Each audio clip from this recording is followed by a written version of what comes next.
Hey everybody, welcome to Dialog Choices podcast. That's what I say every episode. If I just went on, I should have just like a 30-second tirade at the beginning of every episode. That's just the same words in the same tone, so people will genuinely not know for like long enough that a view counts that whether or not they've seen this episode before. They have to like sit through it for like a solid minute, and then at that point it's too late. It counts as a view now. They can't take it back. They can skip to the bit a little bit to the front. Like my opening intro becomes so tired that it becomes like an ad you skip, but it's an ad for nothing. I do that with certain channels. I skip the first bit, especially if it's got like, this is brought to you by Dollar Shave Club. Oh man, I'm so something. happy that when somebody's ad read either has the time codes in the description so you can just skip it, so or good. when they have like Yes. a really obvious like white background for the entire ad read. And then like you can just like preview mouse over it and skip to the part where it doesesn't look like that anymore. Some people have like 2-minute ad reads and 15-minute videos. And like, Jesus fucking Christ, guys. Yeah, there's a I think my favorite feature is, which is weird, if you search for videos on Bing rather than Google and you watch a YouTube video from within their like little web interface, it will give you a button to skip intros of videos. So if you like Netflix? if like Netflix, if they have an intro for their video, it will automatically detect like, oh, it's playing loud music for this amount of time, and then it goes to here. What is this, a video editing tutorial? Yeah, and so it's crazy. I've noticed this so many times because I've been watching a lot of 3D printer repair stuff, and all of them have these like obnoxious, dumb, stupid. This is welcome to the best. They all paid the knowledge. same guy to do like a 3D animated text block over metal. They're all garbage. I'm so fucking tired of it. But every time I try to Google, like, what the fuck? This thing disappeared in Vegas. It's just gone. I don't know how I did that. What do I do to bring it back? Or like, I accidentally like pressed a thing, and now I'm in a mode, and I don't know what this mode is, and I don't know how to leave it. Yeah. And then I'll be like, Hey guys, how you doing? This is my And then they record it. intro to the thing that I'm gonna explain it for way And too they only fucking record it long. on the left. Oh yeah, they'll be channel, only in so one ear, and the audio is horrible, and they talk for so long before getting to the thing. But then you skip like halfway into the video, and you're like, okay, this is too far, and you're like, it literally would have been more time effective just to wait through the video. But that feels like I'm losing. Like I have to win against this video's 3-minute intro where he's not saying anything. What are you doing? I know what Vegas is. That's why I'm here. One thing I found useful is putting it in normal speed. No, don't use double speed, but turn on the closed captions and just click the right arrow and skip like 20 seconds at a time. And then you read you skim read the closed captions. God, what YouTube needs is the function to like search through the closed captions of your own channel, like channel wide. Oh yeah. It's like, I know you're making them. Let me browse them, because like then I could find the moment where the thing happened I remembered once. Like I vaguely remember shit and I want to find it for like a highlight or something, but I'm like, I don't fucking know. That's from a play. If I'm even right about which playthrough it was, it's a playthrough with 80 episodes. Like, please help me. You could make a script to farm off all of the closed captions, because we have access to the closed captions in our studio. So you could make a JavaScript thing that just goes over through all of your videos over like a night or something, and copies all the closed captions with all the metadata, and then you'd have the data on your side. That sounds awful. Then, like, how are you going to parse through all that information? No, you're just going to break it up. Oh no, that's the easy part. That's the easy part. Would you have it break it up into files based on video? Yeah, you'd have to. Oh, you just reminded me that like you just reminded me, I had like a big data-oriented project I was working on, and then starting a video essay channel just made me forget about it instantly because it was more gratifying and less tedious. But like, did you forget about the big project, Keith? Yeah, I did. I was making a website. I already paid for like 2 years of like hosting. I was making a website I made a website for the purpose of like eventually just all sorts of things, like here's my fan art on this page and here's like my video essays on this page. But like the big project was to create a sequence of like embedded links for every single Let's Play or every single game I've ever covered on like my channel and like the me days of sad games and so on. And like then put that all into a searchable database so that people could find things, and that'd be tags. This is like the big request people have. Is like, I want to find all the playthroughs with Stephanie, or I want to find games that are like Myst or whatever. And I was like, all right, here we go. And I was like, first step is to try to make the most comprehensive list of tags you can think of like, okay, here's the I was even like, what country was the game from, to try to like include like oh wow, you want to check out all the games from the Netherlands I've played so far or whatever, like all the Norse mythology games, like that would be fun. But you have to like, if you're gonna tag things, you have to come up with your entire list of tags in advance, because then you have to tag the games as you go. Otherwise you'd have to like constantly go back, and they'd be incomplete and incomprehensive and stuff. But like, I had my series of tags, and I did like 3 games on my website as like a test, just to see if it would work, and if like the search, if like clicking the check marks of what filters you wanted worked, and so on. And then I'm like, okay, now it's time to gather the data of what every single game is I've ever covered on both channels, and I was trying to do them in chronological order, and I fell off that after a couple of days, and it's been a few months now. I thought it seemed pretty ambitious. Like looking at it, it's like people really underestimate how much fucking work it would be to do that. Because it's like often constantly requested thing is like, where can I have a list of all the things? And it's like like my front page of YouTube for a very long time has been like a series of playlist categories where I try to categorize every playthrough, but inevitably it's like, here's the other tab, because you can only have like 5, and that's not enough categories. And then people being like, where's a place where I can find a list of every playthrough with this person? And I'm like, that's fucking make it. How would that exist? There's no tools for that. I can't do this. It honestly is kind of impressive how lacking the customization options are in modern internet. Like I guess I imagine there's at some point the answer is just to have an obsessively large audience that has a certain number of very obsessive people that will just like do that for fun.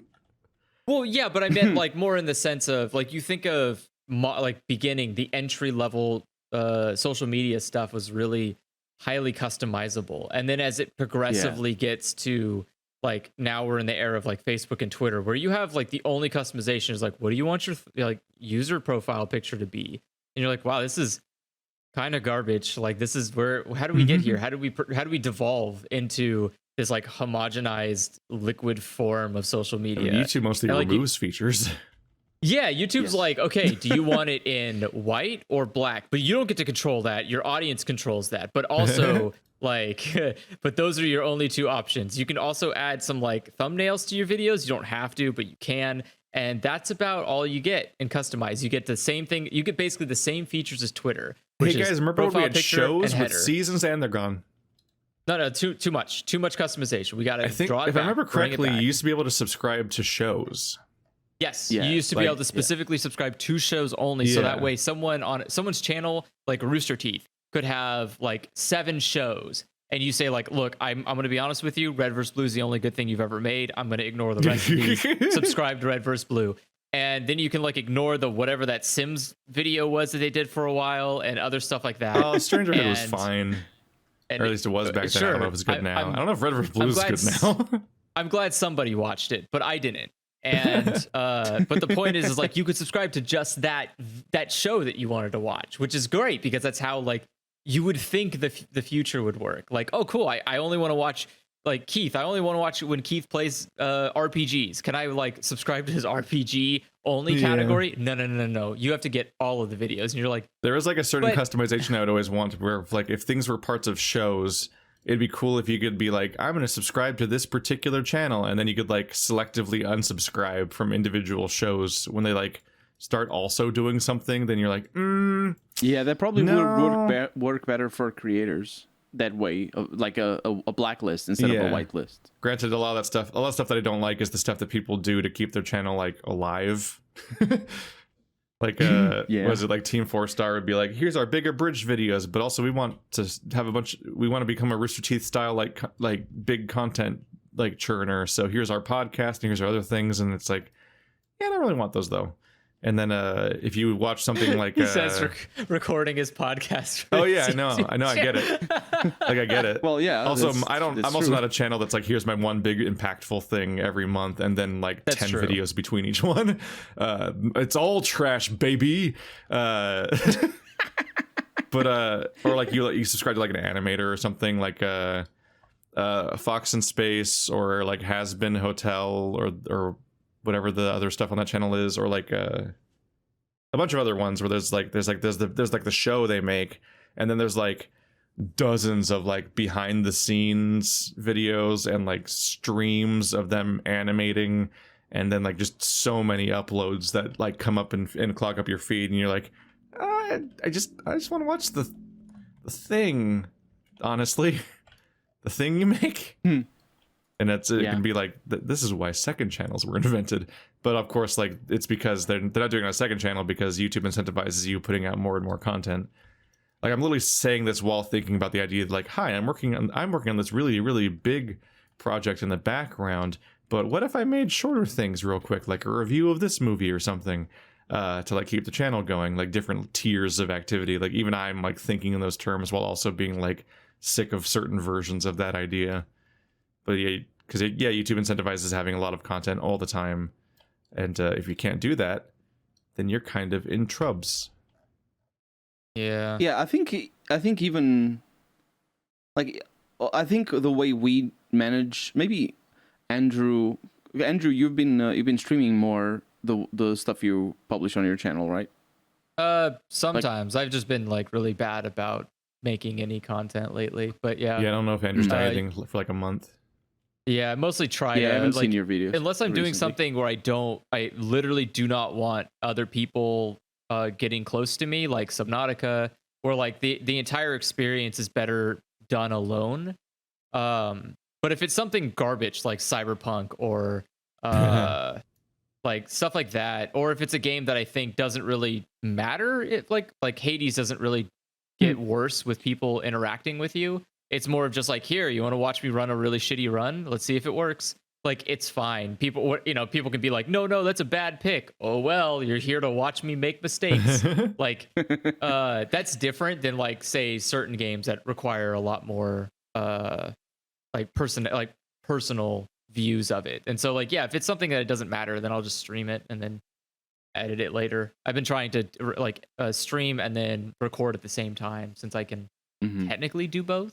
So yeah, because what I was gonna say is that the way we publish videos is a little bit of an artifact of YouTube requiring, which still exists, but YouTube requires consistency to promote your videos to your viewers, and not just to promote your videos to your viewers, but also because viewers will sort of naturally, like, if you don't publish a video for a week or maybe a month, it depends on the viewer, but if you don't publish a video for a little while, people will just forget about that you have videos, and like maybe in a year they'll be like, I remember that guy, let's check him out.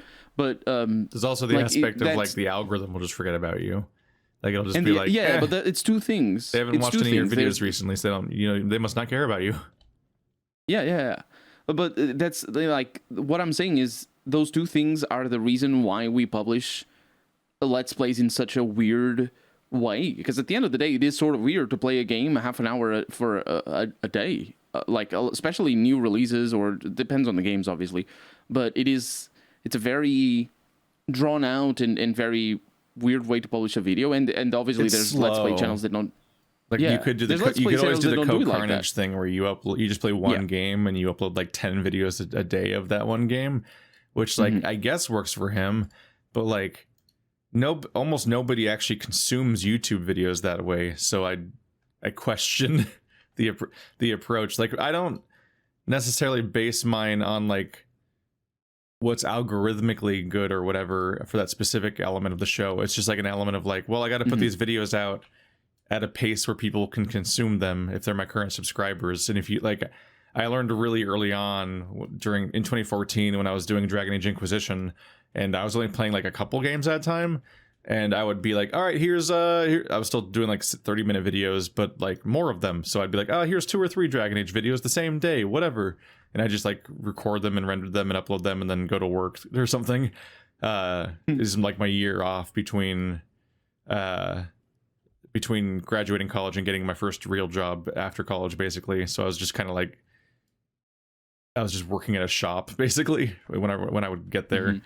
And you could just obviously see it's like, oh, I would upload 2 or 3 videos and the most recent one would get way more views than the other 1 or 2 that were uploaded the same day. People just skip them. Like, no, people don't have time to watch like several 30-minute videos in the same series per day. So it makes way more sense to make multiple parallel shows and slowly pace them out. Even if you ended up like recording them way in advance. Like in this case, what our Zero Time Dilemma show's just starting to air and like we're done with it. And like, honestly, it's a pretty good way to do a playthrough. If you record it really quickly, yeah, there's no audience feedback, so they might complain about the one thing you're missing for like 30 episodes straight about like, the papers aren't in the statue, they took them out. But like your memory and your skill with the game and all that will be freshest if you like binge through it quickly, but then pace it out slowly because that's like how people actually watch videos. I think for me, one of the decisions that I made pretty early on, and maybe even before I started doing videos, was that what I wanted was to finish games. Yeah. You know, instead of focusing on just like new, like 1-2 episodes of new indie games and all whatnot. I wanted to finish games and I wanted to have complete Let's Plays. And what I realized soon is that basically every video I make is made for people who are going to watch those videos. You know, the vast majority of people who watch my videos are watching them maybe not necessarily years, but many of them years after. Yeah. And so I'm like all the content. Yeah, it's sort of a. That's like why I'm saying it is a little bit of like an artifact. Content libraries. Yeah. And then we Dr. Manhattan it. We get to do the comment section commenting on all of our videos at once. We get to relive every moment of the last 10 years of our life simultaneously. They're all happening now to someone. It's really fucking weird. But yeah, like if you I'll bring up my analytics real quick because this is a point that always comes up a bit. Is like if you look at my channel, I uploaded 3 videos yesterday, and it looks like they collectively got like 2,000 views or something. Meanwhile, if I go to my analytics and highlight yesterday, which was what's the 4th, I got 33,800 views. Like my current subscribers clicking 5%, is so 7%. little of the actual content. So that's part of why I don't care that much about the live feedback element, because like the vast majority of feedback I'm gonna get every video is gonna be this long tail of people like shouting at me for years about the mistakes I made. Specific videos are giant lightning rods, and I'm constantly tempted to just fucking mute that entire comment section because I'm tired of hearing the same comment forever. You misgendered the fucking Monster Hunter monster. How dare you? They're all fucking... Every monster has both genders, except these 2. These specific... they're gendered, and that means you have to know that somehow. It's the girl one. I'm gonna leave a comment and not pay attention to the fact that it's an ocean of 50,000 comments all saying the same thing, which, to be fair, I have looked at the mobile experience of YouTube every now and then, and the comment section, like, doesn't exist. You get it's one comment. And it shows you one highly rated comment and then a bunch of like suggested videos and ads, and then you have to like click that one comment to get exploded in your face the billions of other comments that are there. So that might be part of the problem. But boy, you get the same comment hundreds of times on the same video eventually, and they'll just never stop. That's the Dr. Manhattan experience. It's always your failures. It's never been like, wow, you did a good job. I'm going to leave a redundant comment about how you did a good job. It's YouTube working like it does. For me, I don't get many more than 10 or 15 comments a day, so I can keep up. But for bigger channels, working like you're describing it's just, it makes the comment section hostile. Or yeah, I don't know why they have it like that.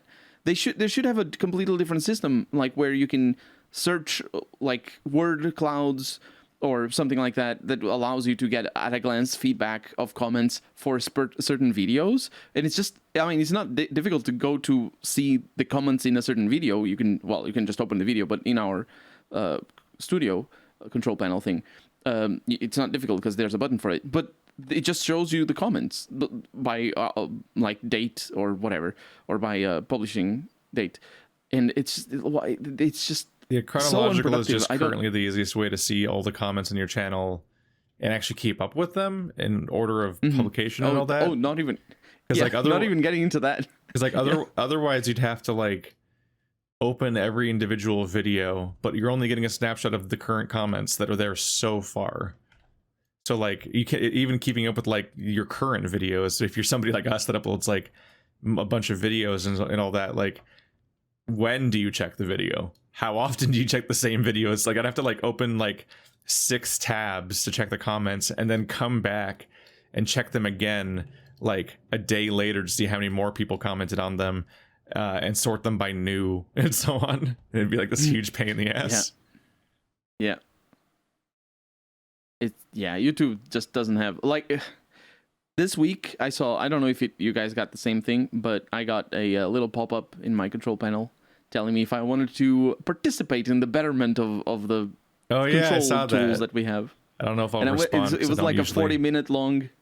It was a 40-minute long quiz. Oh God. About what platforms we use and what we do it for, what we associate with them, and all that, and most of it was just self-congratulatory things for YouTube, being like, how do you feel about YouTube's transparency? How do you feel about YouTube's goals align with yours? Or how do you feel that it fosters a community, allows you to share with friends, allows you to make money? All those things that are just like, yeah, either you like it or you don't. But for me, like, it just felt like YouTube is just going through the motions, and it does not care whatsoever about what we. I know we've talked about this before in the podcast, but it's just there's no tools for the stuff that we want. It's like nobody working at YouTube. It's like when the new dashboard was coming out, and like every single day it would load me into the new dashboard, and I would click the button to go back to the old dashboard, and every day I would leave the same review in the field explaining the fact that the new dashboard has less functionality and runs worse. Like every time you click on anything, you just wait for a while, and like there's animations playing and shit. It's like, what the old one works fine. The new one has less information and looks worse, and it's harder to like the dashboard's really ugly right now. But also like several features were just missing, and I'll never get over like we talked about this in the fucking YouTube Broken episode or whatever that was like early in this series, but like it really stands out to me that like in the previous version of YouTube, which they were already in a situation where like whenever you opened a playlist, if you press the buttons to like customize the features of your playlist or change something about your playlist, it then loaded an even older version of YouTube that had those features because they never added them to that version of YouTube. And then that version of YouTube was then replaced by this version of YouTube where they just continued to not update any of those playlist features. So like a bunch of them just don't work now, and a lot of them are just gone. A lot of the stuff you used to be able to do with playlists just disappeared instead of getting added to the new dashboard. That's the level we're on. That's what all the money is worth, apparently. It's so bizarre. I don't understand how large companies work. Well, sounds soul draining. You do understand though, because their profit or the money that they get doesn't come from us having tools to work. If anything, they may even get more money from us having tools to work. Well, yeah, it's the whole fucking redesign is usually just. It seems like it'd probably just be some guy that's like mid-tier, higher up in a company, just wanting to piss on the trees. And being like, look what I did. I'm the one that did the big redesign. Fucking I'm next CEO, please. Like it's all political and not because it helps the website in any way. It's not like they're like, oh, fucking HTML7 or whatever the fuck's happening now. We got to update the website to the new standard. It's like, no, I'm just going to redesign the website for no reason, mostly. And it's going to basically be the same thing, but slightly worse. And it's going to be really frustrating. And we're not going to get around to doing half the things, which also happened last time.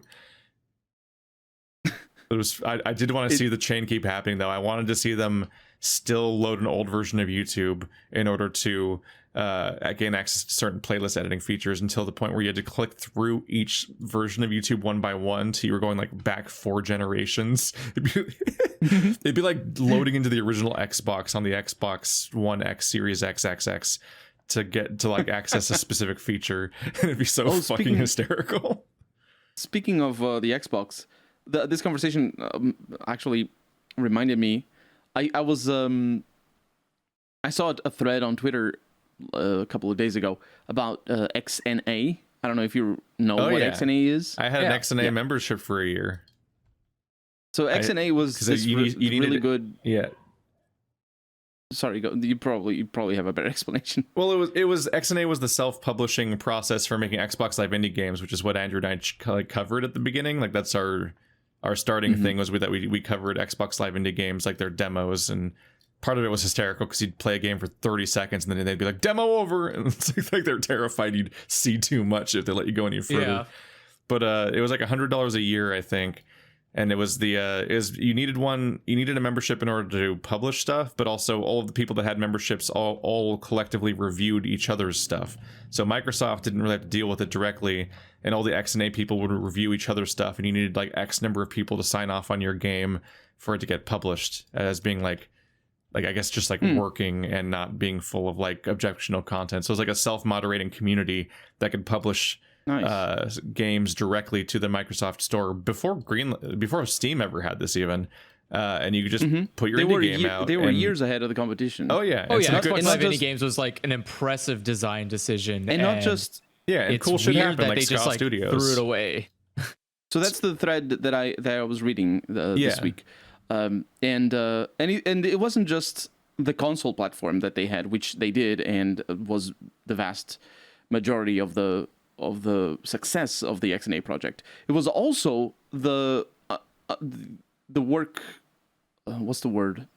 So the underlying technology that developers would use to make games, because it was easy. It made making games easier. The XNA project. There are terms that I could be saying and that I don't remember, so I can't say them because I don't remember. But basically, games like Underrail, like Celeste, like Terraria, they use the XNA sort of code base the developers used the XNA code base as a sort of a platform to build their games. And there's obviously all the other smaller games that never had the success that Terraria had or Celeste, but still XNA was crucial for the development of those games.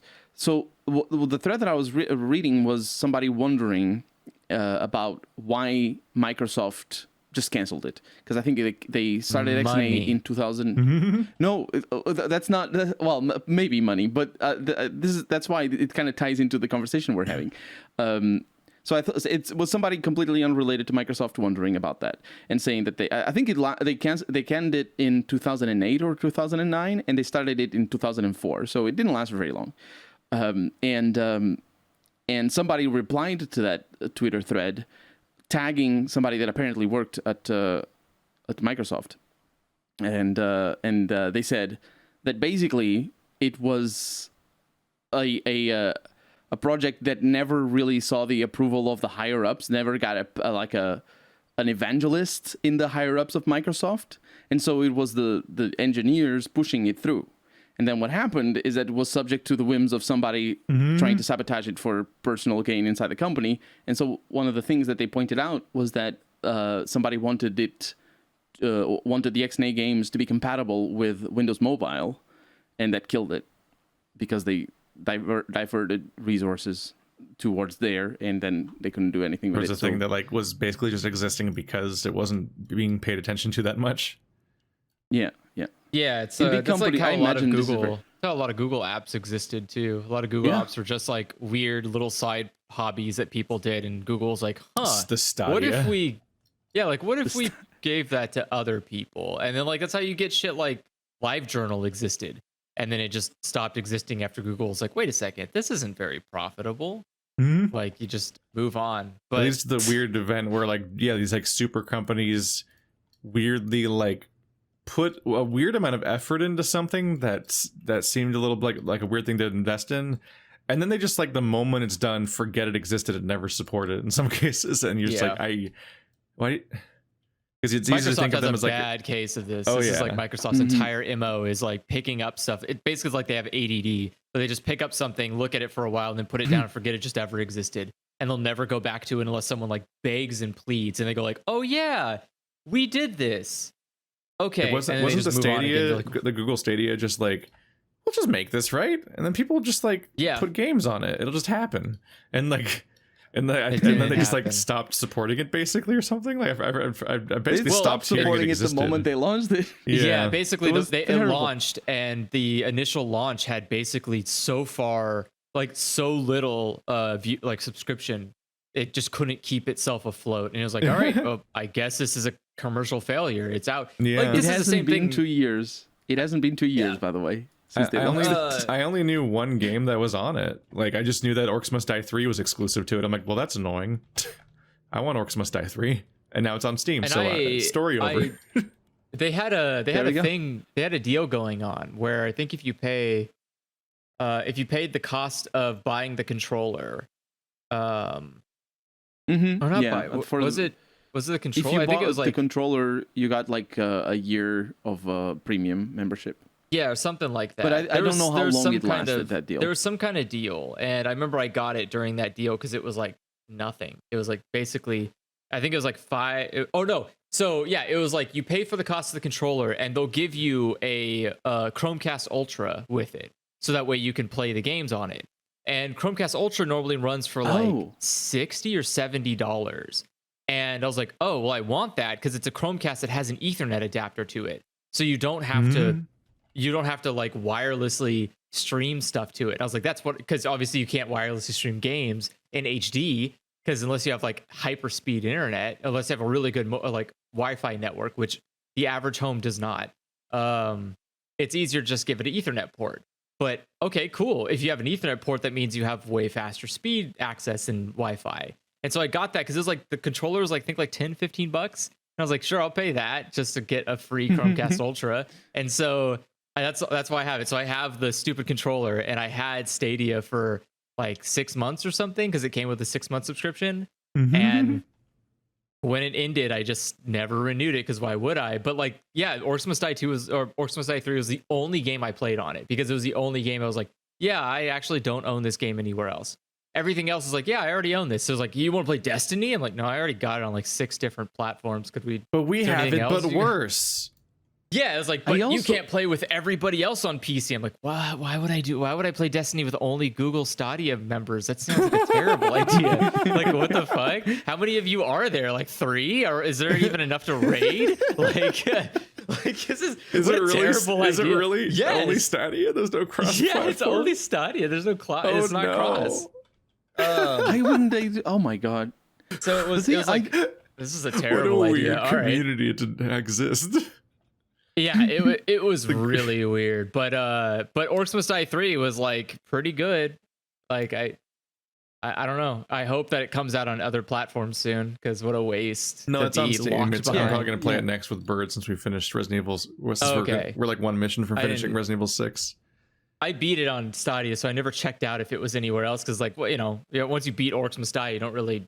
I'm not gonna go back to it, But so I was like, well, that's it. I hope it comes out on other platforms because this poor game, like being locked to a sinking ship, basically is like a. It was sad because it's like, Orcs Must Die is back after that really embarrassing thing where they tried to be a MOBA and it didn't work.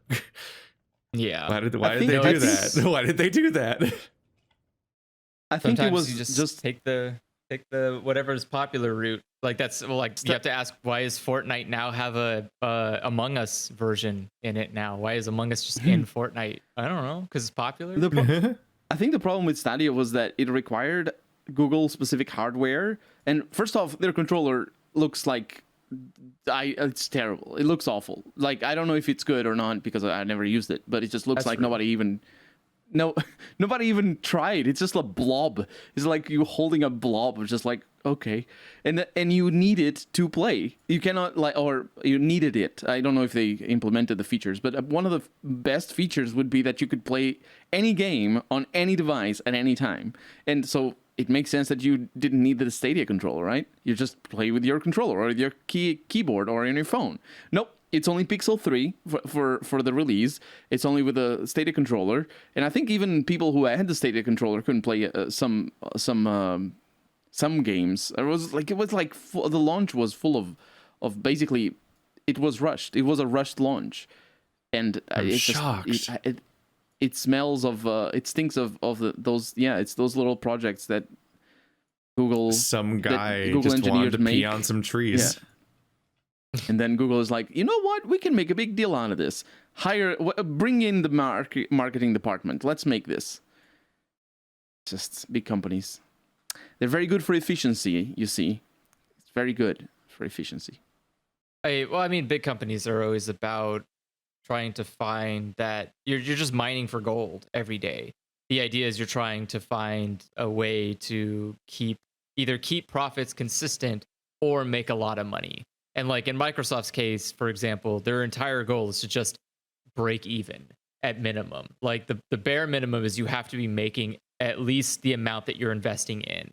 And if not, like once it gets to that point, once it's something stable, like Xbox Game Pass, for example, where you can just access all these games, now it has to be profitable. Because if it's not profitable, then like even if it's cutting even, why support it? You know, like why are you going to invest? What's the long-term strategy for this thing? And so that's why you see like, oh, well, if we buy a company like Bethesda and put all our games on the Xbox Game Pass only, then it creates this demand for it because it's the only way people are going to play Fallout on modern consoles. And so like a lot of features in Xbox you see just fall off the wayside the moment they can't become profitable. Like there you can like and Game Pass, like the Xbox Indie Arcade is the same way where you're like, well, was this really costing you money to operate? And it's like, no, this definitely didn't cost us money to operate. Like this is very a net even type of deal. But the moment you ask like, well, how do you make money off of this in a good sense? And it's like, okay, well, you kind of don't really, unless you want to screw over indie developers, which means they'll leave and you'll lose money. So like you end up having to go like, okay, well, we're either going to keep this here forever, just existing in its neutral state, or we cut it and focus our efforts somewhere else. And it's like, usually big companies are always about cutting and adding, like cutting back something to make room for something new. And once that doesn't work out, cutting that out to make room for something new indefinitely until you die. And like, it's awful. It's like it's not really how good innovation happens. Chase of profit. Yeah, but it's like even when you have profit, then it's not enough profit because now you're going to like project wanting more profit, and then it doesn't happen. You're like, oh, that means it's a failure because it profited but not hard enough. Yeah, and so you eventually, you just get to a point where you have to, you get to a point where you either, if you don't strike gold, then you're gonna have to find a way to make it fake gold, and you know, I would imagine you imagine that's how Xbox Live itself existed. Was it came into existence and it was kind of just shitty. Like, why would you pay for Xbox Live back in the original Xbox days until Halo 2 came out? And once Halo 2 came out, you're like, oh shit, we need to buy Xbox Live because like otherwise how am I going to play with my friends? But before then, Xbox Live was like literally a waste of money. What are you going to like Sega GT online with your friends? Get the fuck out of here. You're not playing that with your friends. Get out. There was nothing to do with Xbox Live until something came out that made it worth having, made it profitable. And so you get this like sense of fake gold where you're like, oh, okay, well, this thing like makes Xbox Live good. Oh, and now if you want to like get the new maps for Halo, you got to have Xbox Live. And you're like, oh, okay, well, shit, I guess I want to get those new maps. So I got to get Xbox Live. Like you had to like create value where there was no value.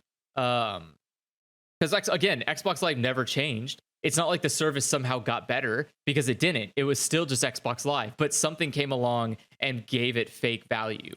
And so like I feel like at least Microsoft. That's Nintendo's strategy with their. Yeah, I mean, well, Nintendo's strategy is kind of bananas. I don't really know what Also, they're doing yes, half yes. the time. We're gonna It's- start charging for our online multiplayer, but not finish making it.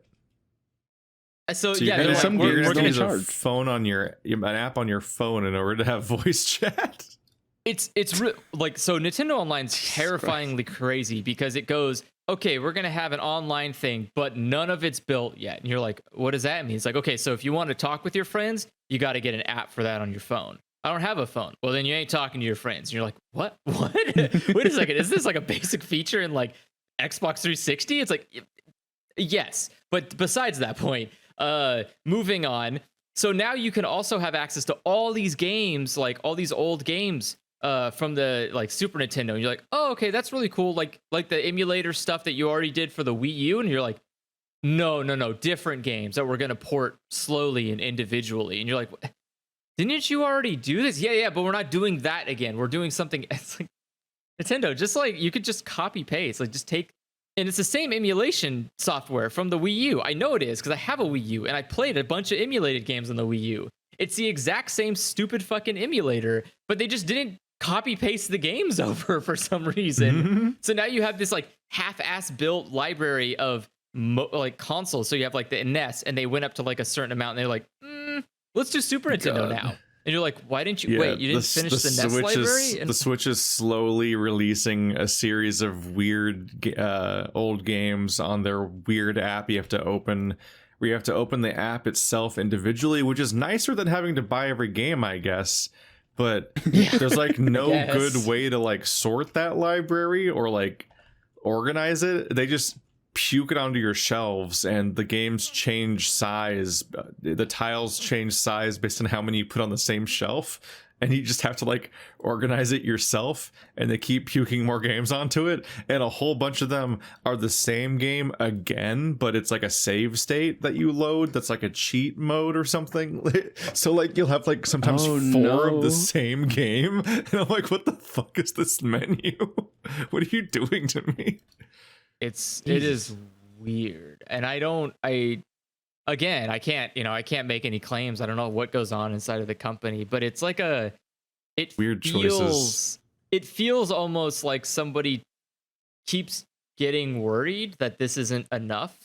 It feels like an executive decision saying like, hey, how come we're not seeing a 50% increase in subscribers? We're releasing all these stupid virtual console games. What's going on? Someone's like, So they keep asking for these other virtual console games, and we're just not going to give those to them. So they're not if they launch an N64 one, I'll be so happy though. But what are they going to do? Because half of the games on the N64, they don't have a license to put on anymore.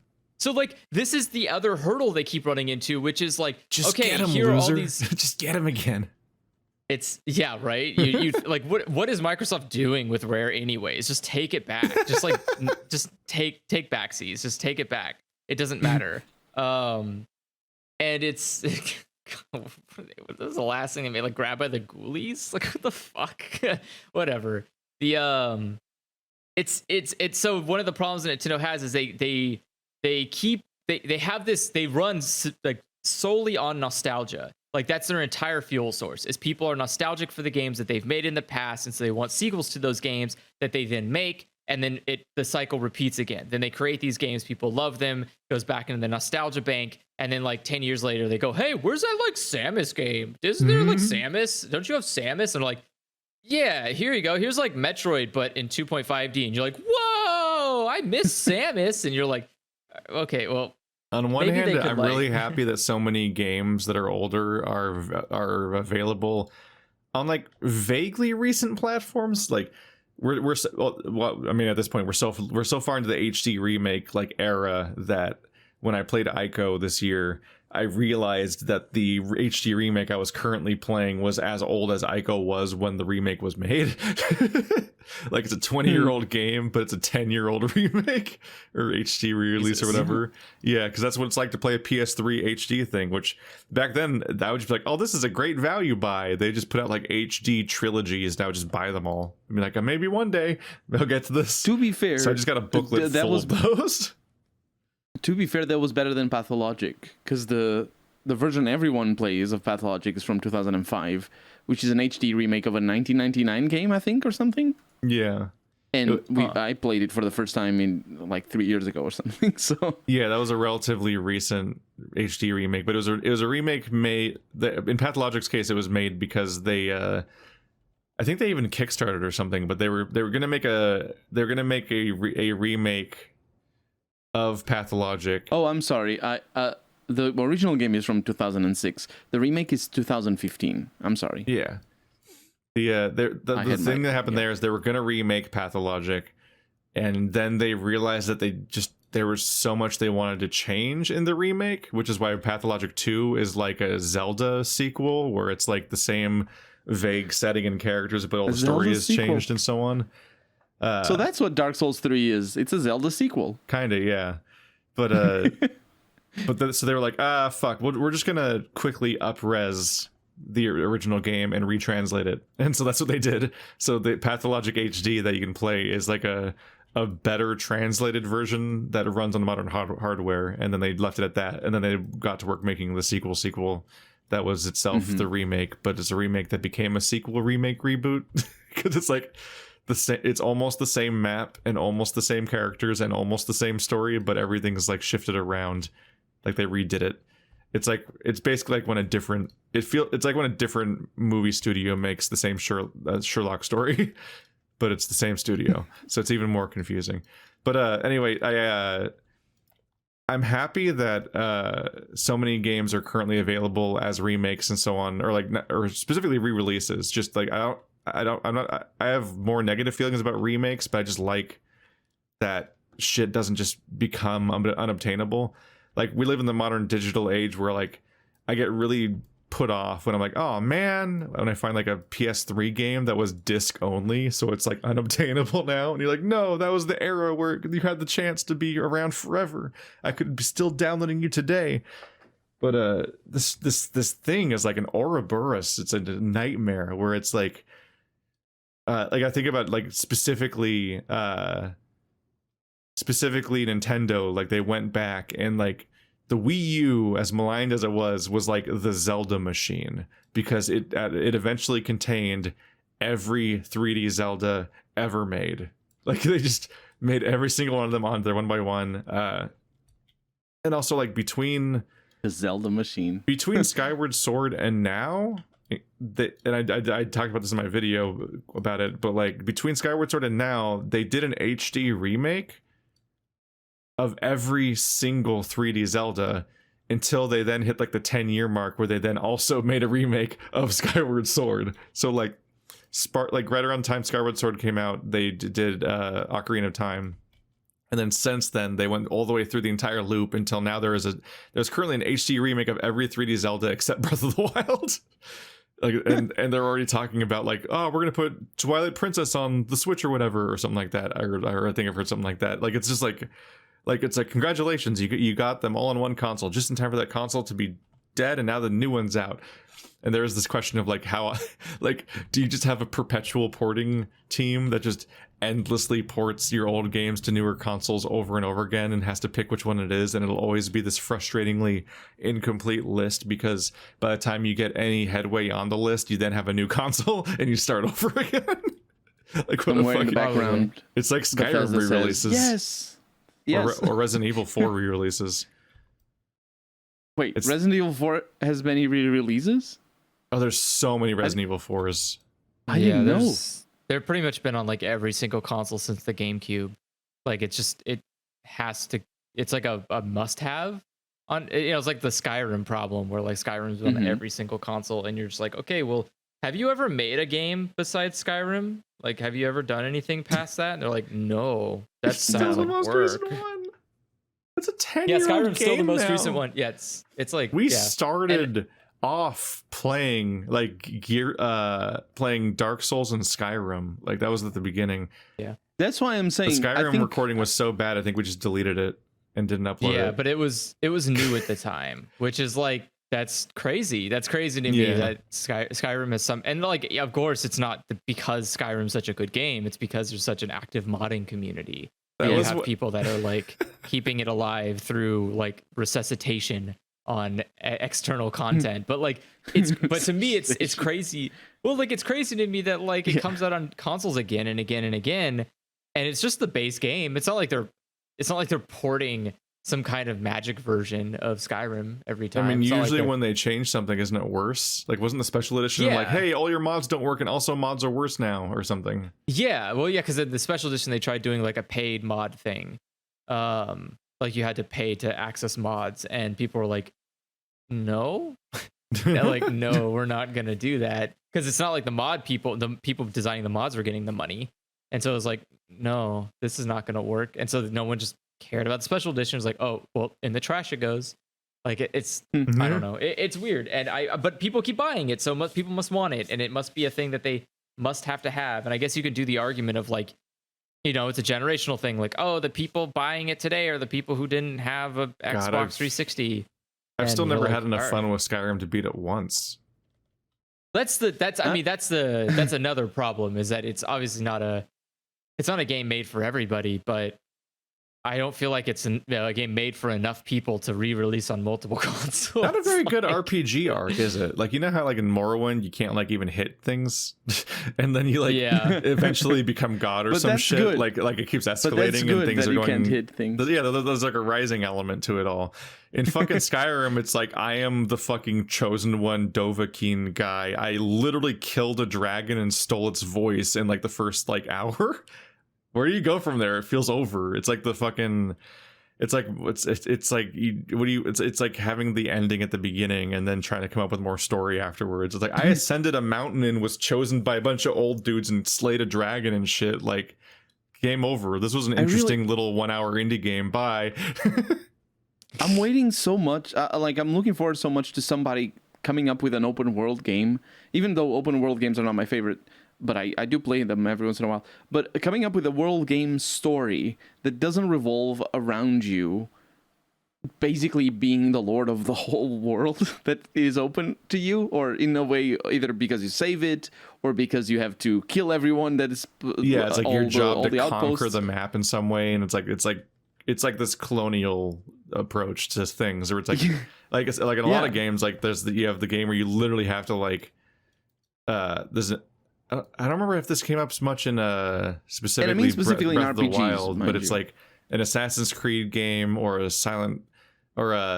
Saints Row game or so on. Like, it'll literally have a map broken up into chunks where you essentially have to like conquer it or accomplish all these goals and or make everybody on your side or something. Like that really shitty Kung Fu Furry game that came out this year.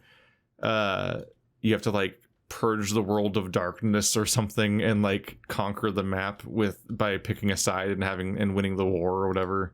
But I think there are open world games. Oh, I mean, most GTA games are not necessarily about saving the world, and it's huge open world games. So the stories are there. Or like the original Mafia was a game that I enjoyed at the time when I played it, and it felt very much. Well, I haven't played. Felt very much like a cozy story. I haven't played 1, but 2 was weird because like it just happened to have an open world but didn't use it at all. Yeah. It was just, okay, now drive to your next story mission. I'm like, can I just be there?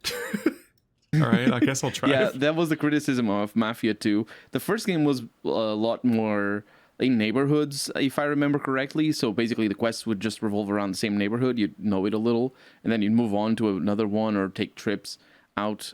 I don't remember it too well. It's been a long time. But it felt very much like a GTA without the incentive to go around smashing everything and punching everyone. Because GTA has, in GTA you also don't need to. You also don't need to explore the open world, but the game rewards you if you do. Whereas Mafia, at least the first one, didn't reward you at all. So some people didn't like that. Some people felt that it was empty, and the second game definitely drew that criticism. I never played it, or the third. Yeah, I've never played any of the Mafia games. Which Pathologic is interesting for that, actually. But the Pathologic's a Mafia game? That's kind of terrible. No, sorry. It doesn't reward you in the. No. Yeah. I did the interrupting thing because a thought just like leaked out slowly. No, go ahead. I like the idea of a Mafia. Here I go. A Mafia. What's it called? pathologic Mafia experience. Pathologic. I think it'd be good. The Mafia Pathologic. No, I just mean the fact that because you talked about like the specific like exploiting the map and all that. Like Pathologic is like the anti that, where it's like the entire map is decaying, and whatever flaccid attempts you could make towards in any way fighting against that is a losing battle all the way up until the ending. Yeah. Like you do not make headway. You just watch more and more of the map succumb, and you can't stop it. And then in my case, you lose at the end, and that's the end of the game. The game gives you an ending, which is I think did you it's lose a honest of the game. Pathologic? I did. I think it's honest of the game, which in comparison to Prey Moon Crash, which is the DLC for Prey, the latest Prey. Do you know that in Prey Moon Crash, you can never reload your game, right? That's one of the pretenses of the setup. You can never reload. You don't have a save system, and if you die, the game sort of boots you out of this simulation thing, and you try again. And there's mechanisms for you to do that. So there's no failure state throughout the whole game. It's more of a setback if you do something wrong, unless you're playing the very latest part of the game, which is a very short section, where it could very well give you an ending for what happens if you die, which is a very serious possibility because it's a life or death situation at the end. And I died, and the game just gave me a reload from latest save, and I'm like, what? That never happened in this DLC. And it broke the ending tone for me so much. It was just like, wow. So basically, because I could reload, the death threat wasn't a problem, and so I figured out what I had to do. I actually had to look it up because I couldn't figure it out. Changed its rules in the final segment. It did, and then it just gave me the ending cinematic, which I mean was what it was, and that was. I'm not gonna spoil it, but yeah, it was just I always like when games take. Obviously, I always like when games take failure of objectives on the nose and just keep going. Either if it is an ending and it's just like, oh, now you get this ending, and you reload if you want to get another ending, or if it is just changing. Obviously, you could change the storyline based on your failure, which is always the best objective or the best thing. But it's I don't know. It's something that stuck with me. Prey Moon Crash was a huge disappointment. I liked it. They're new. I know. We talked about it off camera. Yeah, a little. It was a fun time. I don't remember a single part of the story. That seems it was not just good. Well, because for context, Andrew, it was a thing where there's a moon base that has like collapsed or died or something. You know, like how every immersive sim style game is always like the BioShock thing where it's like, here's this place that it was like some kind of civilization or military or science location that has broken down and everyone's dead, and there's like notes everywhere where you can uncover non-linearly what happened. It was like that kind of setting. But specifically, you played as 5 characters that all were there during when it happened, and so each time, and what you do is you pick a character to play, and then you play a life as them. So you try to explore around, and like the place gets more and more dangerous in a Risk of Rain sort of way, where there's a timer and it keeps getting more and more into a corrupted level while you're exploring and looting and shooting and all that. And you like puzzle through some of the immersive sim style environment and figure out how to open certain doors or certain things about the environment. And then inevitably you will die or run out of time or something. And then instead of being like, okay, you lost, dummy, load a save or whatever, it'll be like, no, that's just what happened. Now play one of the other characters, and then you play as the other character, and like, oh, the doors I opened are open, and like the loot I grabbed is gone. Like it's the same world as the previous character ran through. And so and each character has completely different abilities, and like I think maybe even inventory sizes, or can use different tools or something. Yeah. And so eventually you get like the Metroidvania sort of feel where you've unlocked all 5 characters, and you can use different characters to do different things in the environment. And like one of the ultimate goals, aside from just solving what happened ultimately at the Moon Crash base, is to have all 5 characters escape from the base in the same run. So you have to figure out which escapes each one can access, and like what their abilities are, and like do a flawless run where nobody dies. And that's way more memorable than like any of like, what was the plot or what was the ending? It's got like a framing device that you're like a Strange Days style character that's like reviewing the tapes of what happened and or whatever via VR, and you're sort of like reliving these people's experiences. And like, I guess it's like the Assassin's Creed thing where you're supposed to like try to recreate what genuinely happened via simulation. And so what happened to me? So you just keep looping. What happened to me is that, to pick on what Keith said, that you find out that all the doors that you opened were open when you play with a new character, or all the loot that you took was taken. And the moment I found that out, I saw no reason to ever not reset the simulation. So basically, the moment I died or I escaped, it didn't matter. I would just always reset the simulation.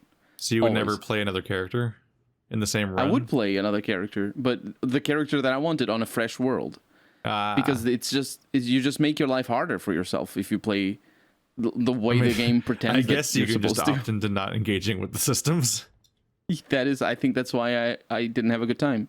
I also didn't have a good time because the game has a timer, and so I can't just stop and look at the texts and emails because monsters will spawn behind me.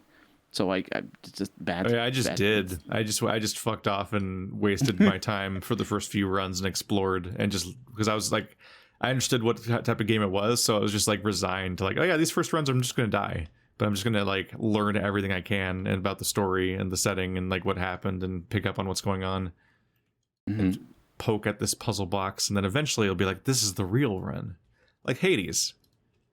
Like you're just like, oh, I'm not gonna win this run. I'm just gonna kind of go, and then eventually you do start winning, and you kind of enter like the part of your Hades playthrough where you're like, this is the part where I keep trying to win over and over again, as opposed to like just kind of pushing deeper into it. Be like, maybe I'll beat the bull this time. He's a dick.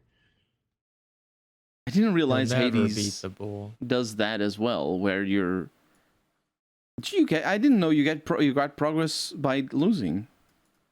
And Hades is like Rogue Legacy, where you have a series of persistent currencies that upgrade your character and so on.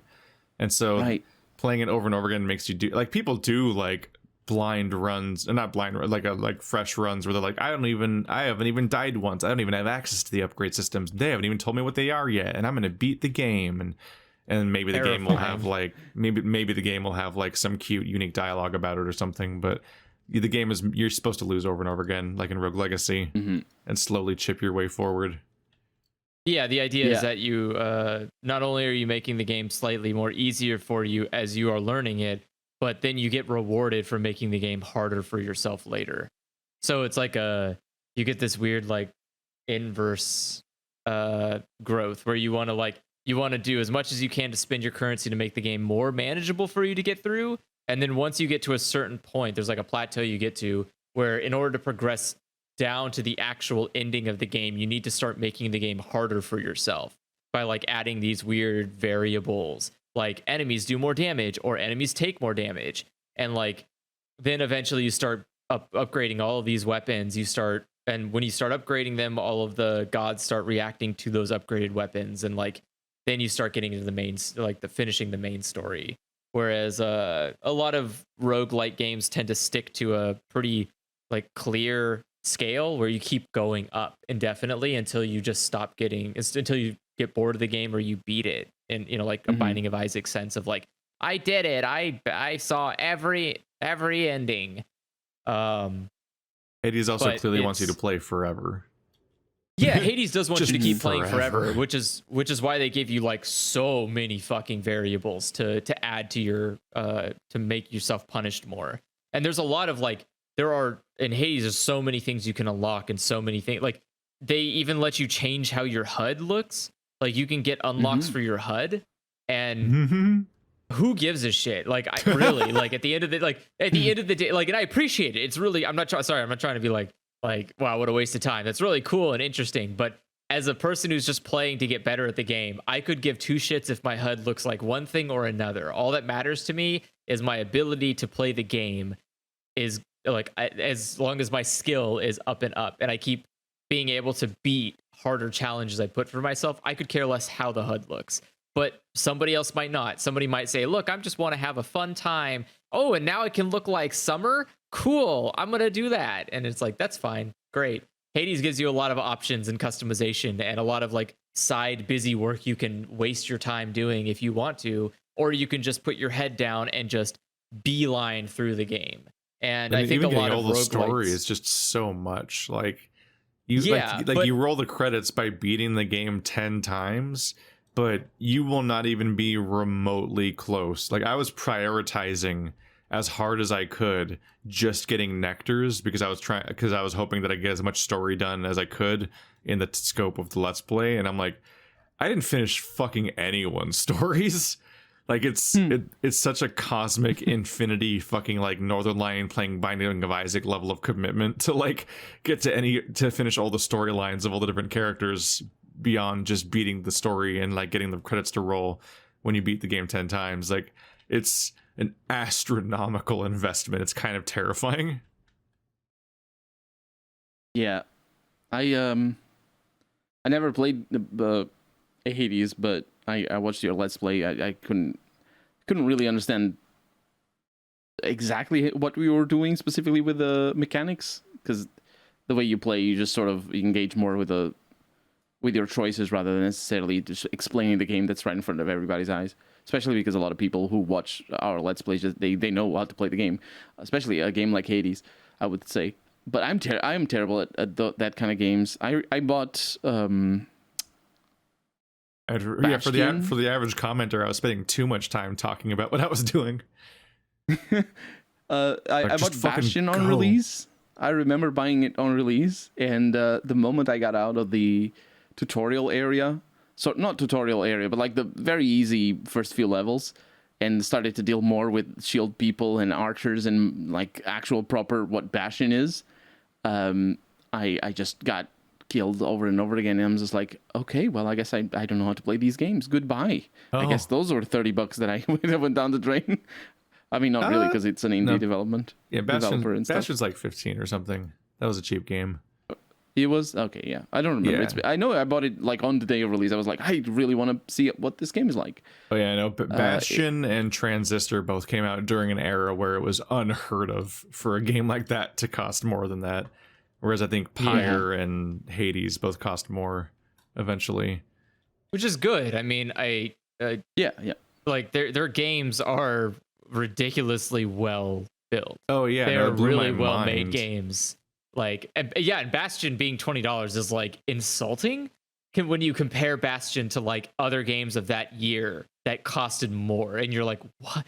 Oh yeah, I'm sorry. We did a Game of the Year vote between the two of us back in 2011 when we started Sad Games, and like ultimately Portal 2 won because what we did is we both did a ranked list between, and then I averaged our two ranked lists, and collectively between the two of us, Portal 2 was the highest rated game. But like it was genuinely hard for me to choose between Portal 2, Dark Souls 1, and Bastion as Game of the Year. Yeah. That's like the scale it was on. And it's also fucking nuts. Those all came out that same year, and anyone gives a fuck about Skyrim by comparison.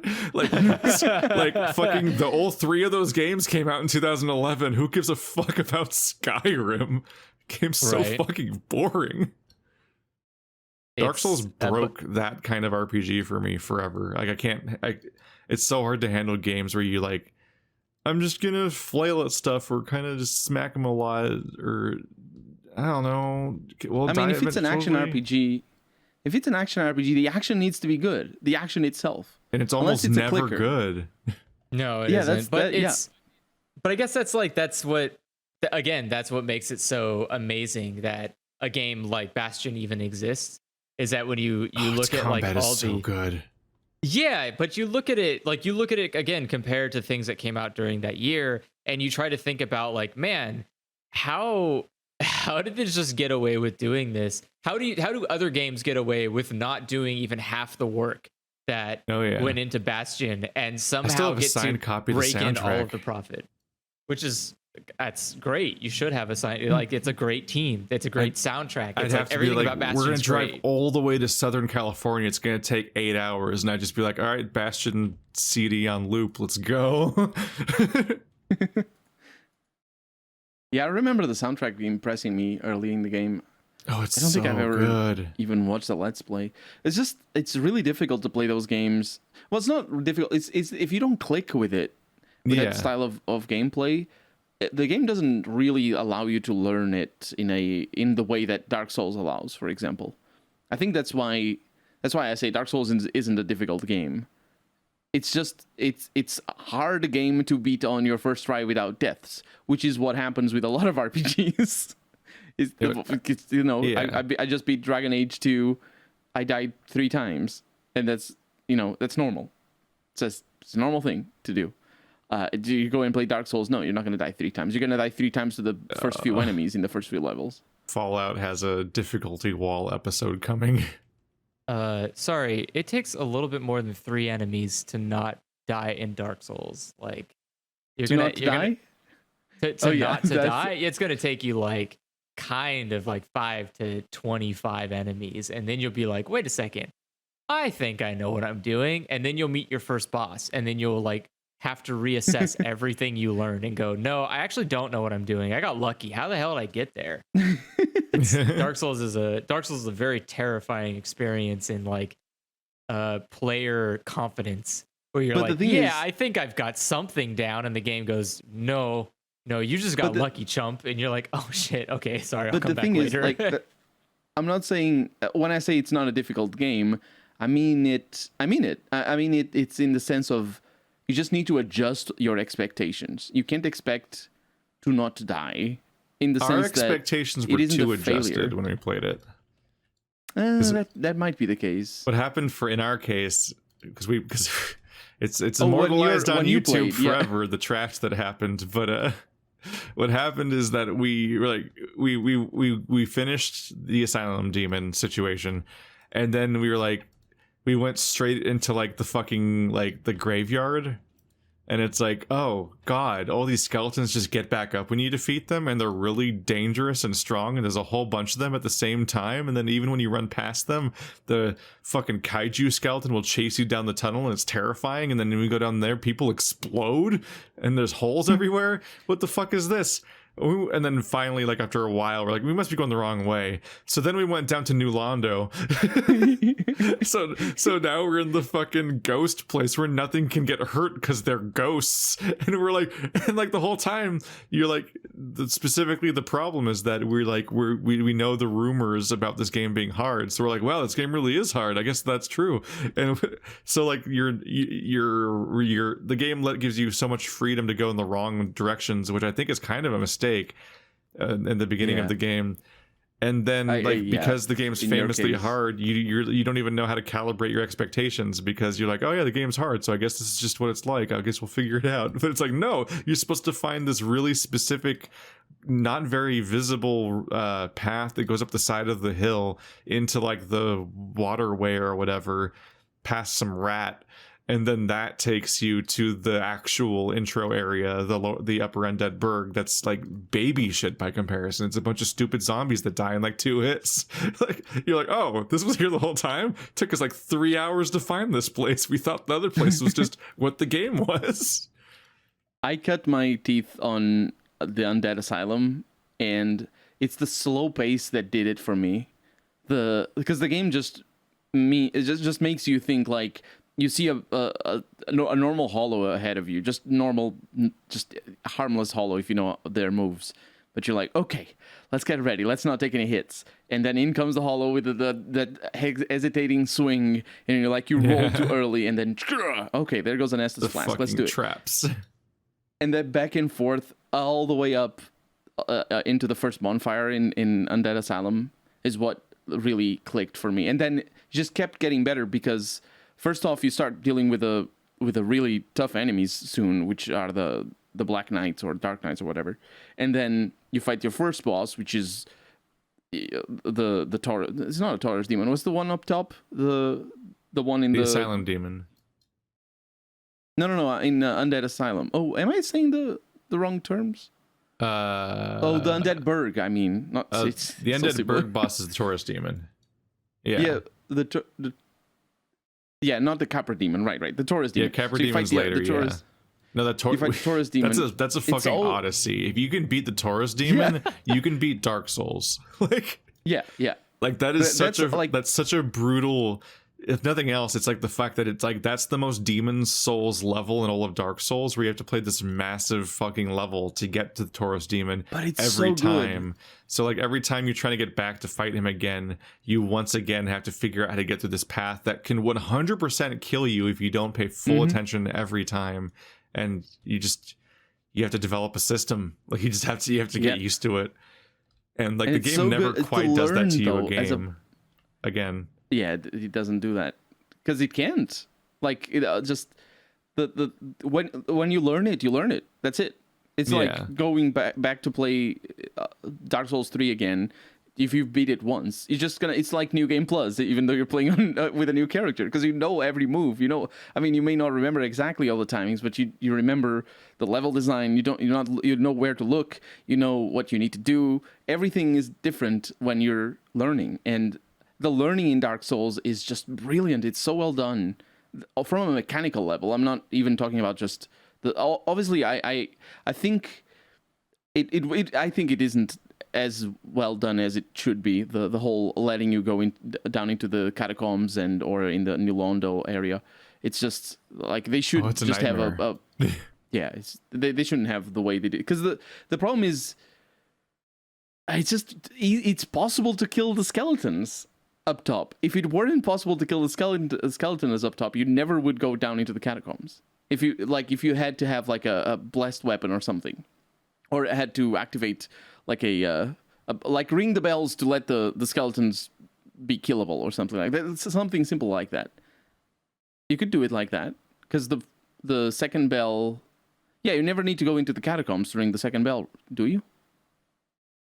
The second bell, you go through Lower Undead Burg into the depths. Yeah. And then you go from there through Blight Town.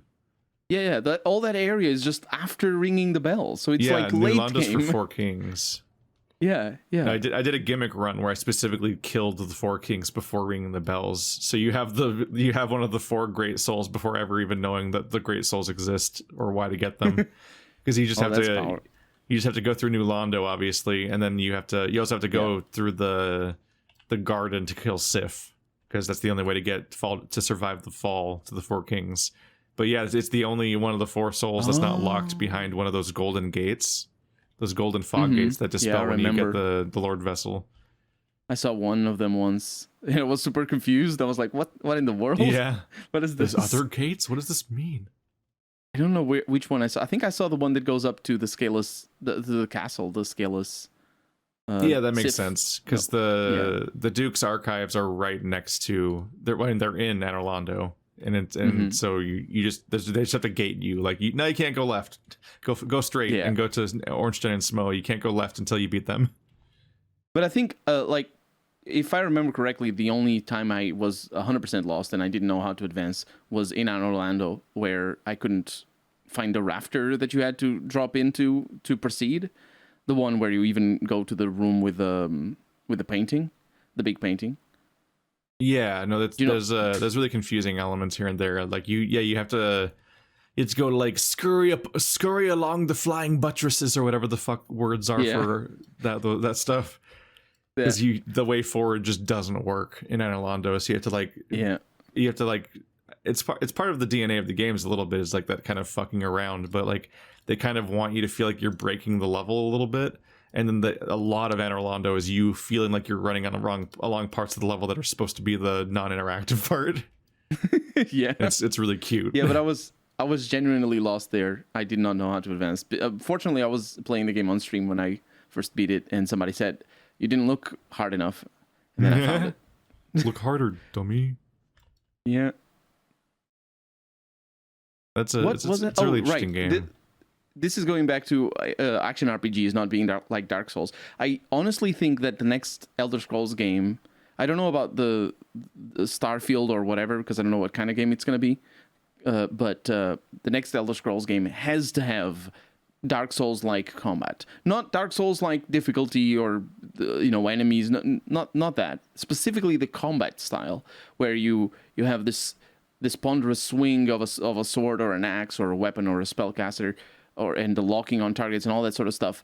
That needs to that needs to exist, because the it just makes it fun to play the game, and I think it's just not fun. Skyrim is just not a fun game to play on a moment-to-moment thing, and the evidence of that is in the way they approach loot and the way they approach the economy of the game. Because think about it, you explore so much in Dark Souls, and in Dark Souls 1, you might as well not even be able to sell anything that you collect. You don't even think about selling. You can sell things to one specific character. In Dark Souls 2 is the same thing. You can sell things to one specific character. But it's like there's no economy in Dark Souls. It's full of exploration, and it does not need to sustain itself. You just gotta go in find jewels things. Or treasure. It's just exploration. It's such a brilliant mechanism, and it's all because, well, for one, it's the nature of the leveling up and the experience. So that's the treasure. The souls are the experience of that you get from killing things is the treasure. But Skyrim doesn't. It also has experience, but it needs to sustain itself all with the treasures and the locks and the things and all that. And it's so obvious that they have to have that. It's just I think that to really be successful, they need to come up with something better. The real Dark Souls are the friends we made along the way. Like, who the fuck knows? That game's massively more successful than Dark Souls will ever be. So I guess being kind of bad is the answer. Who the fuck knows? Like, I wouldn't gauge that as success. I wouldn't say that Bethesda's a successful company. I would say that they are a sustainable company. They can keep them. Actually, I don't even know if that's true, because I don't think they sold themselves to Microsoft on purpose. Like, I don't think they sold it because they were making mad money. I think they sold themselves because they were like, shit, this is not going well. Fallout 76 and the state of their current games have been a bit of a problem for the company. Yeah, I wonder why. I wonder if there's any kind of like specific one factor that could be leading to the continual decline of Bethesda's shares. It couldn't be anything to do with the game they just released on the new Xbox and PS5. What game? Skyrim. They just re-released Skyrim again. Like, maybe if they fucking just made a new game, Jesus Christ. And Fallout 76 doesn't count because they just copy-pasted Fallout fucking 4. You can't do that. Make a new game. It has to be a brand new game. Now they're trapped in the No Man's Sky loop of trying to redeem 76 by updating it over and over again for years. And it's like, once again, would have been nice to put that effort in before you put it out, because that's the reputation forever.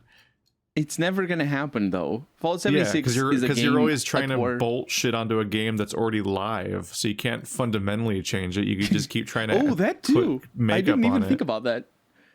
Yeah, that's very true. I didn't even think about that, because you're fighting the players who are already playing. But I think the problem with Fallout 76 is that it's a game at war with itself. It's a game that centers around you collecting things, which is fine. There's a lot of games that center around there, but then does everything it can to impede you from collecting things, as in the carry weight is a pain, the inventory system is a pain, the upgrade system is a pain.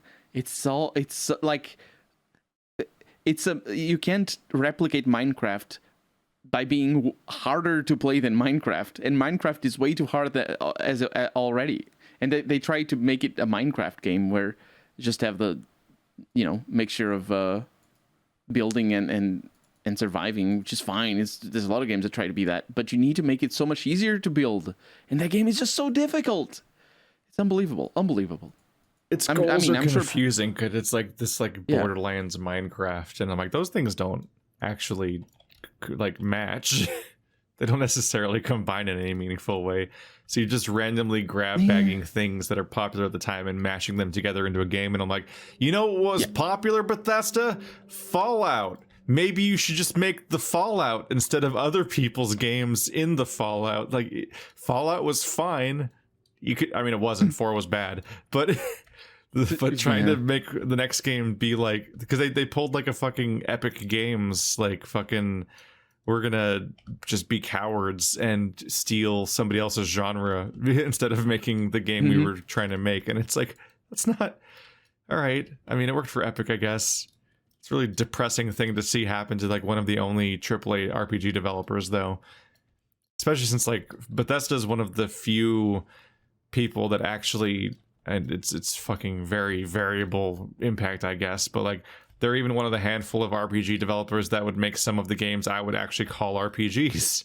And I'm like, sure, it'd be nice to see one of those come out every 3 years instead of like, oh, maybe get around to one every 6 to 7 years, but then it'll be less of an RPG than ever before. And it's like, this is a bad arc. Stop that, please. Who's nobody? Yeah, but I don't know who wants this. I mean, that's the thing, though, is like there's this. Bethesda's such a great example of over accessibility, like creating a game that's so accessible for literally anybody that it's not made for anybody. And you're like, well, what? Who? What? We're in the people. I mean, we're in the dark people. timeline at this point for RPGs. I for literally years, like it'd come up in like my Q&A or something, or I'd discuss about how like every AAA RPG developer, their most recent project is their worst one.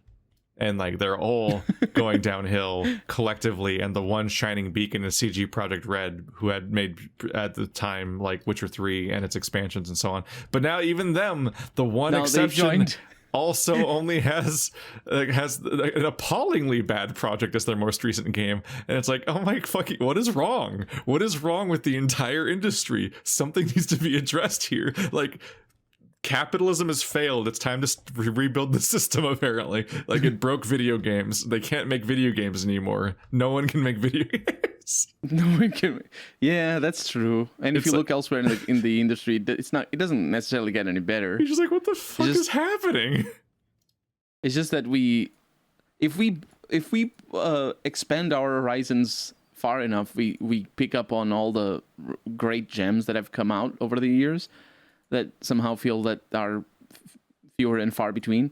But still, if we expand our horizons, we start mixing up things like The Last of Us with The Outer Wilds, and you just need to like whap these people on the head and be like, no, bad. Everything you make is bad and trash now. Something's wrong with you. Go spend a month. Just go to the fucking Supergiant offices and intern there for a month. Learn what the fuck they're doing. Bring that home as an ambassador program. Figure out how to be like Supergiant, because apparently they're the one company where their most recent project is their best one, as opposed to like whatever the fuck the people that are actually making money are doing. Like all the biggest, most massive companies they're run by idiots. Who are making money, none of them know what they're doing. The people who are making money are people like Activision and Electronic Arts and Microsoft. And even they like actively defy logic on anything that they're doing. Like they just like, they'll have something successful and they'll shit on it and destroy it. And nothing's ever good enough. Like this is coming up recently because I'm playing Dead Space, and like there's this really insulting loop with Dead Space where the games were perfectly fine. They did great. They were beloved. They were critical darlings. There's so much buzz. The whole reason that remakes have buzz of them now was because the games did well and were beloved when they came out. And like the one person was like, well, to be fair to EA, and I can't believe I'm saying this, the game never made money. I'm like, incorrect. It fell short of projections, which is like pretend failing. Like it sold 4 million copies. It was a wildly successful game, but they were like, yeah, but we decided it should have made more. So now we're going to just like stick all of our fingers in the pudding and fuck up the sequel and destroy the franchise permanently, and then destroy the studio that made it, and then be sad when nobody likes us, and then 10 years later remake the fucking game and try to do that for good PR. And it's like, you know who would have been good at remaking the game? The people that made it. And you know who would have been good at making profitable sequels? The people that made it.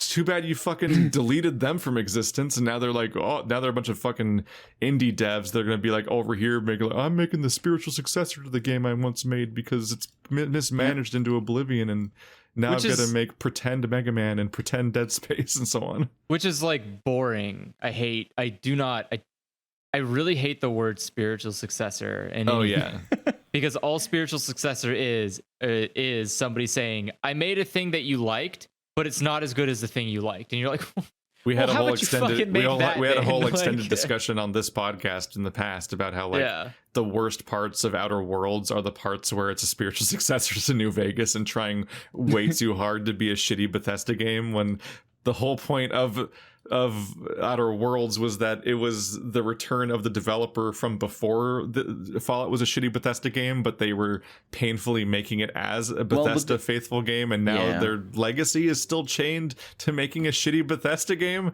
And it's like, you guys are free. It's like, no, it's got to be a successor to New Vegas, which means it's got to look like a Bethesda game and play like a Bethesda game. And it's like, but that's bad. You understand that, right? It is bad, but like, it's well, not it's where the just... finances come from. It's like how the modern artist online needs to do fan art in order to get attention, and then they do their personal project on top of that. I think it's more than that, though. I think it's kind of a commentary too, but I don't know. Yeah, I think it's more than that. I think it's like, you need to think of a company like Obsidian. I mean, I suppose it depends on how stable their funding is, but when they tell a publisher that they're making a game, part of the reason why the publisher is going to be interested in paying for that development, or at least subsidizing it in any way to then reap the profits, but part of the reason is, how much does this new game appeal to your already existing fan base? And if you think of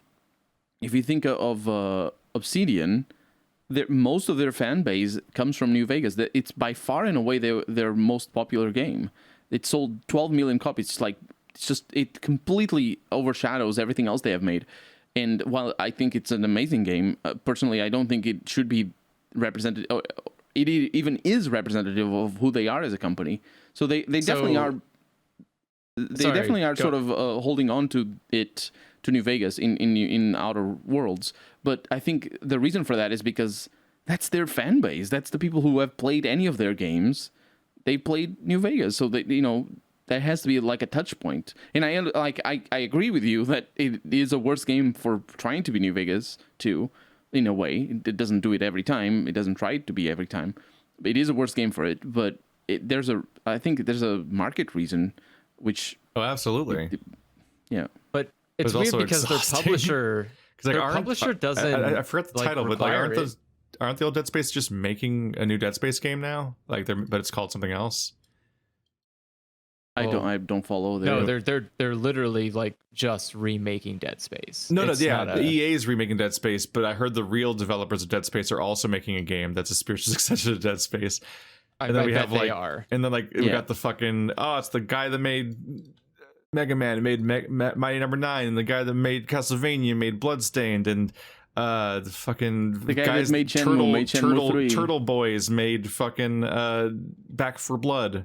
Like, it's Negative Atmosphere with the same naming scheme. You found it, Andrew? You were gonna say something about Negative Atmosphere is the name of the spiritual successor. And it looks like someone just copied the homework. Like, it really just looks like, hey, don't you can copy it, but don't let someone know you did it. And it's like, why just don't do that? Like, just take the creative energy you had to create Dead Space and just make something different. Like, don't just make Dead Space. Make something then no one else. will care about it, is the problem. But that's the problem. But when you say that's not true, because no one gave a shit about Dead Space until Dead Space existed. Exactly. Like, no one gave a shit about anything until it came to existence. Like, I don't understand how, like, the idea of... You don't understand, Andrew. Capitalism breeds innovation.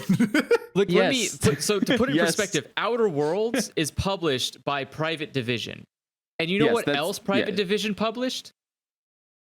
Hades. So, like... But for them, when you talk to a shareholder and say these... Well, but again, you need money. And so to get money, you need, like, a publisher's going to put it forward because they're investing. They're an investment company that's going to get that money back. But you need to think from Obsidian's perspective, though. It isn't that private division? Yes. It isn't that Private Division says you need to be like New Vegas. It's that Obsidian themselves, when they're making a game, and before they even show it to publishers, because they do all the internal tests and all those things, when they're making and pitching a game internally, they already are aware of the market dynamics, and so they sort of self-censor in a way and they try to go towards where their fan base already is, and that's why it comes out like that. The pitch, the initial pitch that they made to Private Division already had the DNA of New Vegas in it. I'm sure. I'm talking obviously not without personal experience, because I don't know anybody personally in the company, but this is my understanding of how it works. They come up with the games internally, they develop, they prototype it and all that, and they go to a publisher and they show what they have, and what they have already is tainted by capitalism. Space, I guess. But again, like my argument is that like it looks like Private Division, and the other game that Private Division published is Kerbal Space Program, and like I'm just saying this company seems to be pretty diverse in what they invest money into. So I doubt you would have had a hard time showing up with Outer Worlds even if you didn't make it a 1-to-1 of Fallout New Vegas. I'm sure. I bet you if you showed up with a good enough pitch, which I think Outer Worlds is by itself standalone, a good enough pitch. If you brought that to them without having to add the fucking flavor text of like, ooh, but it's also like Fallout New Vegas, then like I bet it wouldn't have been an issue getting published. I'm sure, but and so my argument is like, why would you do a spiritual successor when I doubt that is going to be like, if you showed up and said, hey, we're just going to make Fallout 3 but in space, or Fallout New Vegas but in space, someone would be like, in space. Yeah, someone's like, oh yeah, I can see that this is clearly going to win 90% of the market share. Like, no, it's always a gamble. This shit's always a gamble, but the difference is like you prove it based on your like the team and their experience and the plan and how much like thought had gone into the decision. If you show up there with like a sticky note and say like, all right, so my sticky note says RPG, Fallout New Vegas, capitalism bad, I think they would probably look at you and go, all right, you're gonna need a little bit more than that. But like they showed up, they could have had, my argument is that they could have shown up with really anything, and if it was a well thought out idea, it probably would have got published by them. It doesn't seem like they have a very like narrow-minded critique on what kind of stuff that they're going to invest in. They're willing to invest in something if the design is there. And I bet you like the pitch for Hades probably went equally as interesting. Like someone showed up and said, okay, look, roguelike, but with Greek gods, and you're supposed to die a lot.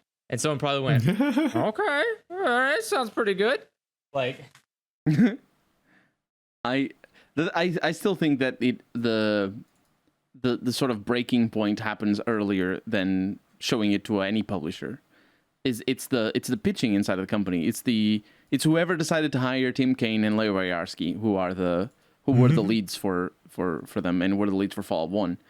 It's whoever decided to hire them already had the go ahead from the higher ups being like, okay, but you can't deviate too much because I can't trust that the company's money on that or something. Because you have like both Obsidian was in a situation where all of their games at the time of release of the Outer Worlds was all their recent games were failures they didn't sell very much.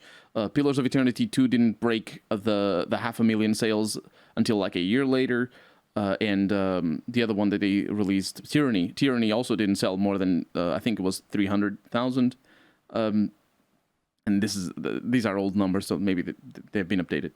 And they had that whole thing with their it wasn't World of Tanks. It was like a competitor to World of Tanks that kept them afloat. There was like this offshoot sort of development for a third company that basically kept the whole company afloat because it was like a contract work for making a game. And all these are super dangerous, risky ventures, making these games for a company like Obsidian. And that's why Microsoft coming in are like all that's left.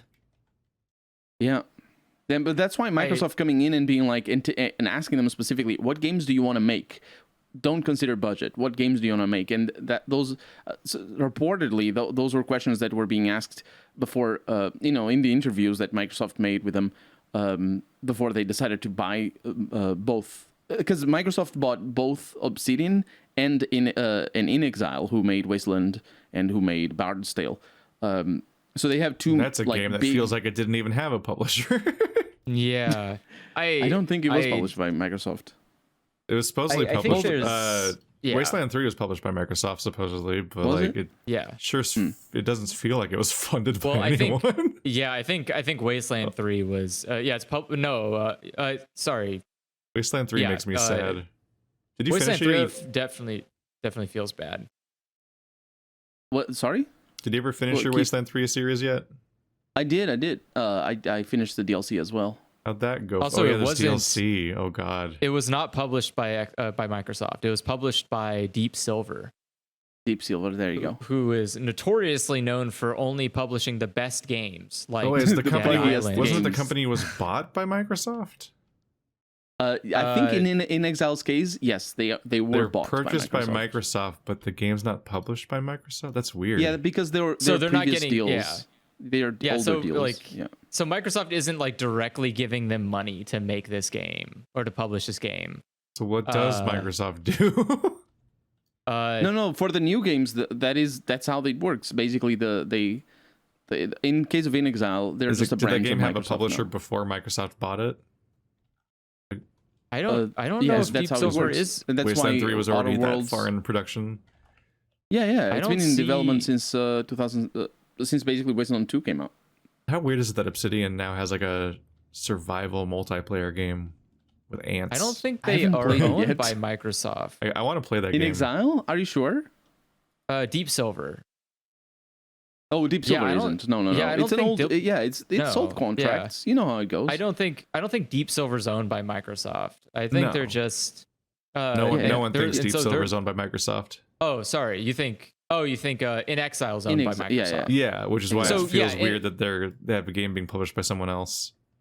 Well, that's probably because again, Microsoft didn't really put much money into it. They put like enough to pay the salaries, and they're like, "All right, if you want like actual work done, you're gonna have to get somebody else to." It's previous Pony up. previous contracts before the acquisition. They just signed contracts when the like marketing starts and all that sort of stuff. And this happens years in advance. The same happened with the Outer Worlds. It wasn't published by Microsoft, even though it was all like the original game was released after Microsoft bought Obsidian, and it was still Private Division publishing it. This is normal. It's just older contracts.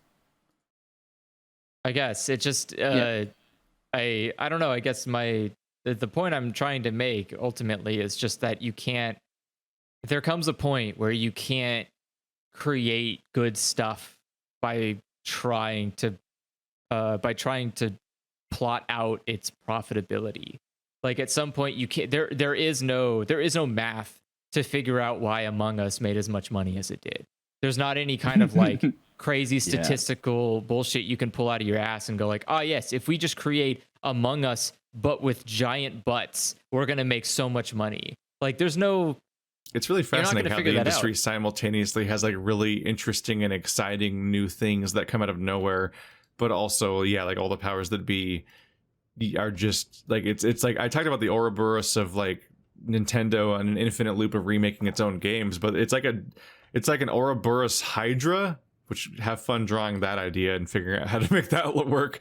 But it's like it's not just that the same franchises are being remade at all the time, but on top of being remade, they're having sequels and reboots, and on top of having sequels and reboots, there's like a disgraced original developer that's the real person that made it originally or has some kind of like reputation tied to that particular franchise, and they're making a living separately off of being the spiritual successor of the real version of that franchise, and all three are happening at the same time. And I'm like, I'm gonna fucking lose my mind, because like the idea that there's a Dead Space remake, and I think I read that they're making a Dead Space sequel, but at the same time there's a Dead Space, like the real Dead Space people are making a real Dead Space all at the same fucking time, or like or the weirdness of like how like the disgraced canceled Resident Evil like 2 remake original team then just retooled the remake into like Daybreak 1988 or whatever it's called. So there's like 2 Resident Evil 2 remakes at the same time because one of them's like an off-brand like great value remake, and it's just like infinite looping of wanting the same thing over and over again. It's, The market is so it's a thing. saturated that it really just lends itself to this sort of basically marketing wars at the end of the day. It's not so much about whether the games are good or not. This is just the Hollywood problem, where you get to a point where you stop making really good stuff and you just start making really safe stuff. And you make things that aren't going to break the bank, but that aren't going to make you multi-billion dollars, which is like, from a business sense, makes sense. You know, like, yeah, sure, just keep pumping out like superhero movies until it basically loses you money. And like, why would you ever stop doing that if it makes you at the very least a net positive? Like, if it makes you a net neutral, and maybe you'll get some positive, bonus from that, then okay, cool. But the moment it makes you lose money, can it throw it away in the trash? Which is fine. But again, like, if you look at someone like EA, they're a little bit unrealistic. They go on like two variables, which is it has to make a certain amount of money and it has to reach a certain Metascore or critic. And like, if it doesn't reach those, like either of those two, it considers it a complete, absolute dumpster failure. Fire everyone involved, take it, throw it in the trash, and then like 20 years later go, have you guys ever seen Dead Space? Like, but again, this isn't gonna work if you just keep doing. It's so fucking gross to see a company bank so hard on a remake of a game that they themselves deemed unworthy and like ruined themselves and so on. And like, it's like, but then they're like, oh yeah, we're all great fans of Dead Space here, aren't we? Us, the guys that are the reason why it's gone in the first place. You fuckers. Yeah, exactly. It's like that. Exactly. It's like that. It's so it's like infuriating. That so farcical. It is like that. Yeah. It's like that meme of the guy wearing the hot dog costume. And people are reading it out. They're so fucking excited about it. I'm like, what the fuck, guys? But it is like the meme of the hot dog guy where it's like, I don't know who killed Dead Space, but we're gonna find him. And it's like, guys, like, come on, what is this shit? Who do you think did this? Like, oh man, I can't wait. New Dead Space coming out finally. I've been waiting so long. Why did you wait so long? It's available. What could have possibly been the reason that you got a bad Dead Space 3? I don't know. EA I guess trying to pretend they didn't drive the EA car. Yeah, like, oh, I don't know. We'll never know who was the one who destroyed Dead Space as a franchise. It couldn't have possibly been the people making it again. No, that can't be it. Like, and I don't know, but like I talked about this in Discord too, where I think like nothing tells me a game is garbage than how much publicity a game gets. Like, the more and more, like, Dead Space is being so hyped in this like almost comical size bubble that like the only possible reason for this could only be one thing. This game isn't going to be as good as you want it to be. And you have to like get all, it's like the Cyberpunk thing. You have to get so many people invested early on, because they're like, everyone knows that this isn't going to go well, except for the people who can see how bad it's going. And so from a consumer perspective, we're just like, oh, cool, Dead Space, but in like Xbox X graphics, great. But everyone on the development side is like, oh, this isn't gonna like, we're doing is we're just doing Dead Space, but like an HD remake, and we're just not saying it's an HD remake, but like, we didn't do anything. This is gonna be Warcraft 3 all over again. Yeah. This is just going to be Warcraft 3 all over again, and we're going to hope that no one notices, and we're going to hope nobody cares, and they just don't acknowledge the fact that we've done nothing new or original. Like, I bet you, if anything, they're going to do the stupid Twinkle Twinkle fucking advertisement again, just so that they can like push the button and go like, get it, it's that game you love, get it, yeah, don't you feel that love again? Your mom like, hates the Dead Space remake. Yeah, right. Like, it's just, but like you said, it's really insidious, because you go back to like ad campaign. Yeah, but like it goes back to the thing of like, at the end of the day, who did it? Who done it? Who done the? It could have been anyone. We'll like, never solve the murder of Dead Space. Yeah, like who done this game dirty? And then you look and you go, huh? That name on the publisher side looks really familiar. And EA, I think I've seen that before. Wasn't that in the? Oh no! Like, you just how do games keep getting supported to enough and again, I don't see the financials for like EA or Ubisoft or Activision, so I don't know how profitable these companies are or how much they're just like hemorrhaging money like it's made of water. But I think a lot of them had like a record year, like in 2020 or something. Which is, but again, it's like, how am I crazy? Am I a crazy person for EA like Sports. looking at these EA games Sports and going like, brutal. is this really a good game? Do you people really like this? Is this, am I like, I get that's like nothing's made for me, but there's a difference between going to a restaurant and going like, oh no, I don't think that like, macaroni salad's made for me, versus like, okay, that's literally just dog shit on the menu and no one's talking about this. All right, you're just gonna let that be there. Like you're just gonna let these people sell dog shit. Okay, that's fine. I'm not gonna. All right, fine. Like, how do you look at a Call of Duty every year and go like, ah, yes, finally, mwah, some real food. like it's bad, but it keeps being good enough to make another one. And obviously it's not hurting them, because I've seen games that are interesting ideas but don't financially make it, and they just get thrown in the dumpster like it was a mistake to ever even think about it. I'm just amazed at this point that AAA publishers' decisions are so consistently poor that it's just an advertising thing now to like advertise that they're not going to do the thing from before, or like they have like apology advertisements.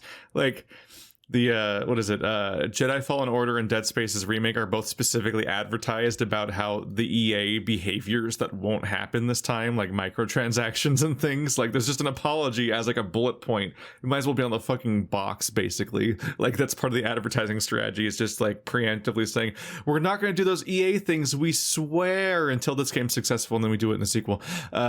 And it's like, yeah, it's straight up there with like, oh, we made another really bad fucking BioWare game. Well, the next one will totally have Casey Hudson or whoever the fuck name we can try it out this time to say that the sequel will be good this time. We swear. Like, they do it over and over again. I've seen fucking, I swear BioWare has literally been like, oh, but we're bringing back the guy like 4 times now for different sequels. Like, we swear it'll be good this time. We brought back the guy that wrote the first 1.5 Mass Effects or something. That's an evolution of the old strategy of you buy this game that is a spin-off of the game that you really want to see, so that we can make the game that you really want to see. Back when it was all about, the rage was all about going from like top-down games into action games, 3D and stuff like that. Now these days it's just a lot more farcical, even, honestly, because it was always a lie, and it is a lie now. It's really funny too when you look at I remember during the press release for like the new Dead Space, one of the big bullet points was like, no microtransactions. And my first thought was, I'm sorry, was that like was that a possibility? Because the first Dead Space didn't even like have a whiff of microtransactions. Oh, it's a super weird thing to say when you're remaking a game that didn't have any. Yeah. Like it almost sounds, it's, again, it's like I wasn't thinking about microtransactions before, but I am now. Yeah, like that's what I'm saying. It's like you walk into a room and someone says like, "Oh, good thing Bill doesn't have a gun." You're like, "Is that?" It's like how the remake of Demon's Souls have a gun? Like, had items that were exclusive to the pre-order. Yeah, so they added pre-order bonuses to the remake of Demon's Souls, a game that didn't have that stuff. It's like, oh wow, look, it's worse now. And but it's alarming because when you say that, like, especially when you have to specifically say that in a marketing sense, like, there's no microtransaction, you go like, okay, so when is there? It like you say there's none, but I'm only believing you up until the point of release. So when is it going to happen, and why is it going? Like, where could you possibly stick microtransactions in Dead Space? And I don't kind of want to know the answer, but I'm also very curious as to why you think Dead Space needs microtransactions. Like, and again, but then at the end of the day, again, we go all the way back and we say, wow, that's cool, it's a bullet point, no microtransactions. Why do they have to say that? Why maybe there's like maybe we should just stop letting a company that does this consistently exist. Like, maybe we should stop letting EA make games, and then they have to tell us they're not going to make games with that EA flavor anymore. Because we know it's one, a lie, flavor. But we all, but yeah, like how else do you describe an EA game? An EA game is a game that, EA game is a game that is made with what feels like a shoestring budget on the backs and labor of hundreds of people who I just am going to assume are dead until proven otherwise. And the game also has to have some kind of insidious, like, always on system. So either a microtransaction or some kind of like level up system that's connected to EA servers, and that gives you some kind of like funny money currency that you use to like passes. Remember those? Yeah, or like a pass, or like there's like EA always if you has buy this some game way used, to make. You have to pay a $10 DLC to access the full features. Yeah, they're like an EA game is a game where you pay $60 for it, but it costs you $120 to actually have the full thing. And like it's weird that still keeps being true. Like they never stop doing that. Like you buy any EA sports game and it's literally just like, hey, how can we mix Magic the Gathering and sports? And you just like have to take a step back, like stand up, look around and go, I'm sorry, people buy this every year? And this is like normal to you people? Like you just think it's okay to start a game up and it says, hey, by the way, you want to play multiplayer? I hope you like are willing to pay money for trading cards. And you're like, I'm sorry. It's shocking if you're not used to seeing that. It is. Halo 2 came out like 20 years ago. No, more like 15 years ago. 15 years ago. And it had an online system and it didn't and it had customization and it didn't require anything out of you but like leveling up by playing more. That was it. You just keep playing the game and you get costumes, but the costumes didn't matter. They didn't do anything. They're just like dumb little cosmetic things to make your head look like a ninja. And like that's about it. You could buy a DLC map, but it didn't matter because you could still play the game without that DLC map. And actually, if you just waited long enough, they just give it to you for free. Because they eventually got to a point where like, now we got new DLC, and so now the old one doesn't matter anymore. And like, we will always be a broken record of just like going back and like praising how cool the Halo 2's online DLC system was. How the hell did you go from Halo 2 going like, I don't know, it's kind of weird that we're paying like, you know, maybe $10 for 2 maps. It's a little pricey. I don't know. To, hey, how about we invest like $500 into a video game so we could build the exact or arsenal of people we want just so we can win a fake fictional game against people that are like 10 years old. What? Like Naughty Dog used to just make a new franchise every 5 years. No, because they haven't made a new franchise in 5 years. I don't know. Things just got really Rockstar boring. Made games. Every major company. Oh god, yeah. Yeah, what was the last Rockstar Skyrim and GTA 5 Red Dead 2, we're both in this fucking tailspin of chasing one thing forever, and it's like, how do we make more money out of the thing we already made forever? But yeah, like every significant company just chases its tail forever. Like it was nice that Overwatch happened, I guess, but Blizzard is just endlessly remaking its old games or planning the sequels. When's the next Diablo and so on. And it's like, I don't know, you could like create things instead. That'd be fun. Because yeah, every major company, it's like, we're just gonna go make the 6th one in this franchise. Like now Kratos is a dad. I just feel bad for I feel bad for like a game designer in a modern era. Like this probably was it was less fun. It was less fun in the past just because they treated you a lot worse. Like maybe, I don't know. I can't really say for sure, but I imagine like they probably had a lot less treatment than they do now. But you also at least had like insane projects. Like someone would probably walk up to you and be like, all right, man, we're making a Goof Troop game for the Super Nintendo, and it's got to be way different than the Goof Troop game for the Sega Genesis, because that thing's a fucking piece of shit, and we ain't going to be able to fit all the stuff on it. And so, like, which team do you want to be on? The dog shit team or the kind of okay team? And, like, you got to choose, I don't know, fuck, I'll take the dog shit team. Let's see how this goes. Like, but it's like, and then next week, it's like, all right, that Goof Troop thing kind of worked out. So now we're going to do MLB Pro, and hope you know how baseball works. And you're like, all right, let's do it.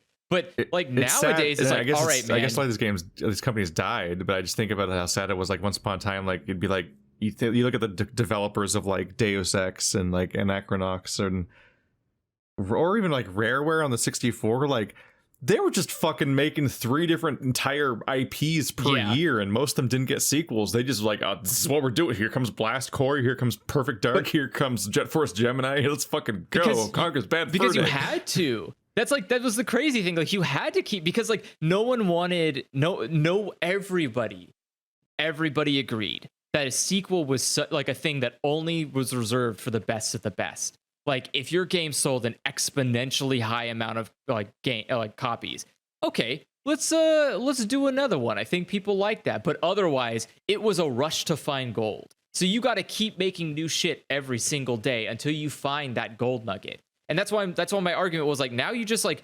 superficially make gold. You say Call of Duty isn't probably a gold mine, but you could add enough stuff into it to make money out of it. Like, what if we told you can get kawaii anime girls on your gun? It's only going to cost you like the cost of an indie game, but you know, it's okay, guys. Yeah, like basically. $20. What does that even mean when you can play a game where you can kill people with an anime gun?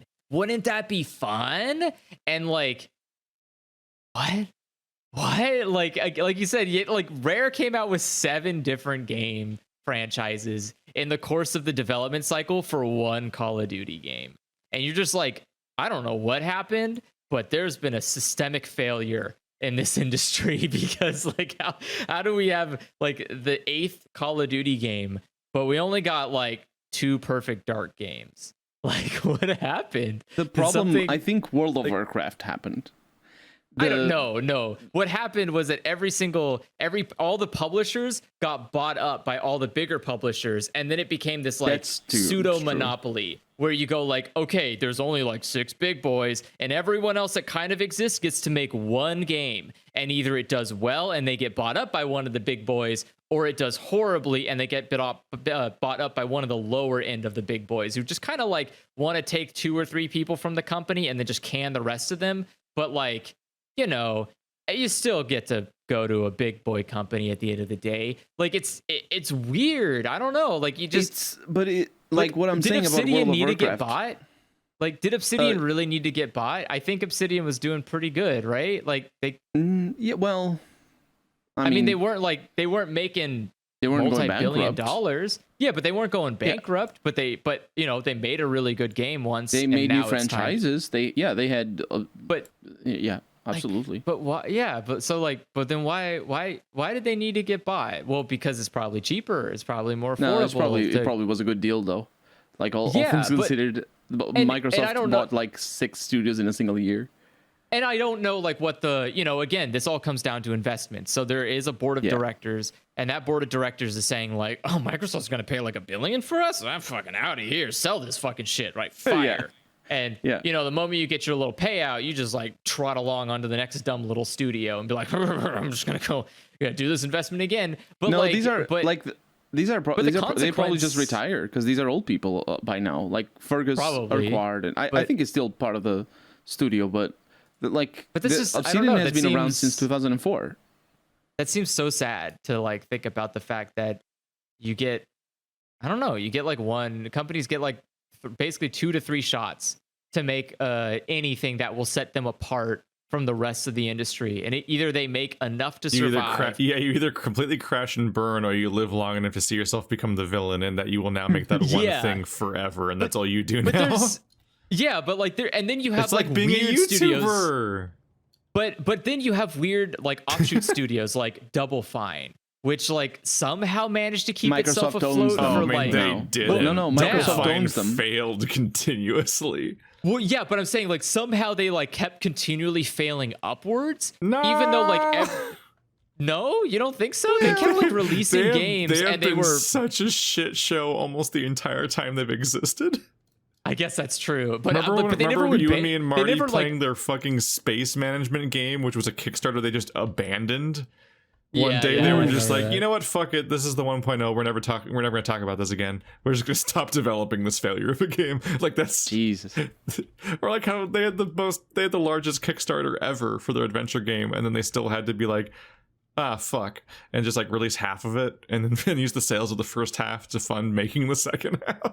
Like they fucked up so many times, and even games that they're famous for, like Psychonauts, were like commercial failures. Like they've been a mess from like all along. Their golden age probably was when they were making like $10 indie games every year. Probably, but my point is like they somehow survived with those failures longer than most studios that survive with successes. Like it was weird how long Double Fine just didn't get bought by anybody, and maybe that's because like anybody probably looked at their financials and was like, Jesus Christ, how do you like hemorrhage more money than exists on the planet Earth? Like wasn't there like, remember there was like an article about like, oh, I want to make Psychonauts 2, but it's going to cost like $40 billion. Oh yeah, and like what the fuck? Like there was the time that Notch came in and was like, I'll make Psychonauts 2, and then that quietly got never mentioned again. Yeah, because like apparently the cost of making it was so because nobody actually wants to work with Tim Schafer. That's probably true. Is he the head of Psychonauts 2? No, I assume so. Tim Schafer's just like the Double Fine guy, as far as I'm aware. Yeah, he's the director. Zach McKeldon.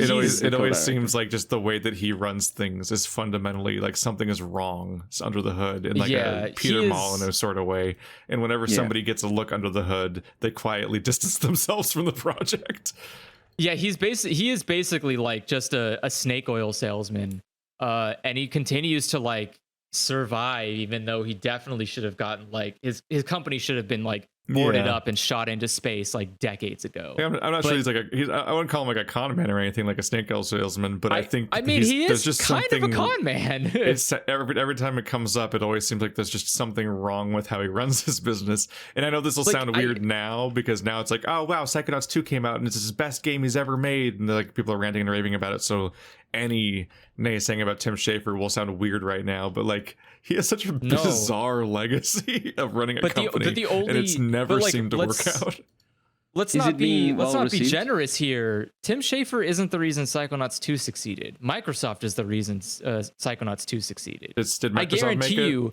Microsoft bought Double Fine, yeah. And so I guarantee you that they showed up and were like, look, dude, I'm going to be real with you. This is the money you get. You need any more? You're going to have to start pedaling on the street. But like, you're going to make Psychonauts 2. It's going to cost this much money to make it. It's going exclusively on Xbox. See you in 2 years. YOLO. And like, I bet he just was like, all right, guys, this is the budget. Guess we're not going to be able to make it like, make you smell Psychonauts in like 3 dimensions or whatever the fuck he thought the budget needed to be that big for. Like, I can't imagine what you can need $1 billion for to make a Psychonauts game, but whatever. Anyways, I bet you is because he was like confined to a box, and he was forced to create this game within like some kind of budgetary confine, or else that's it. His company's going under. They haven't released anything since fucking Broken Age. Like, what are they gonna? What does that company do? They released stuff since Broken Age. Like, well, like that space game they didn't finish, but also Massive Chalice and other stuff like that. But like, I don't remember. But they're all incomplete projects. Like, really consistently, if something goes wrong, and they kept having Kickstarter games after Broken Age, but were getting increasingly like borderline fraudulent because they kept overpromising and not being able to make them within the constraints of what they were hoping for. So yeah, like messy. looking at the games that they had since. Like what? So last year was Rad, which, by the way, just so we're clear, because someone will always take it really literally, he does not literally mean $1 billion. No, it's not $1 billion. No, he said 14 million. People always take things completely literally and then get mad about it. And like, that's your problem. You're doing that. Yeah, it was like between $10 to $13 million for Psychonauts 2, and which is a like, reasonable budget, honestly. Is it? It's a reasonable budget. I think if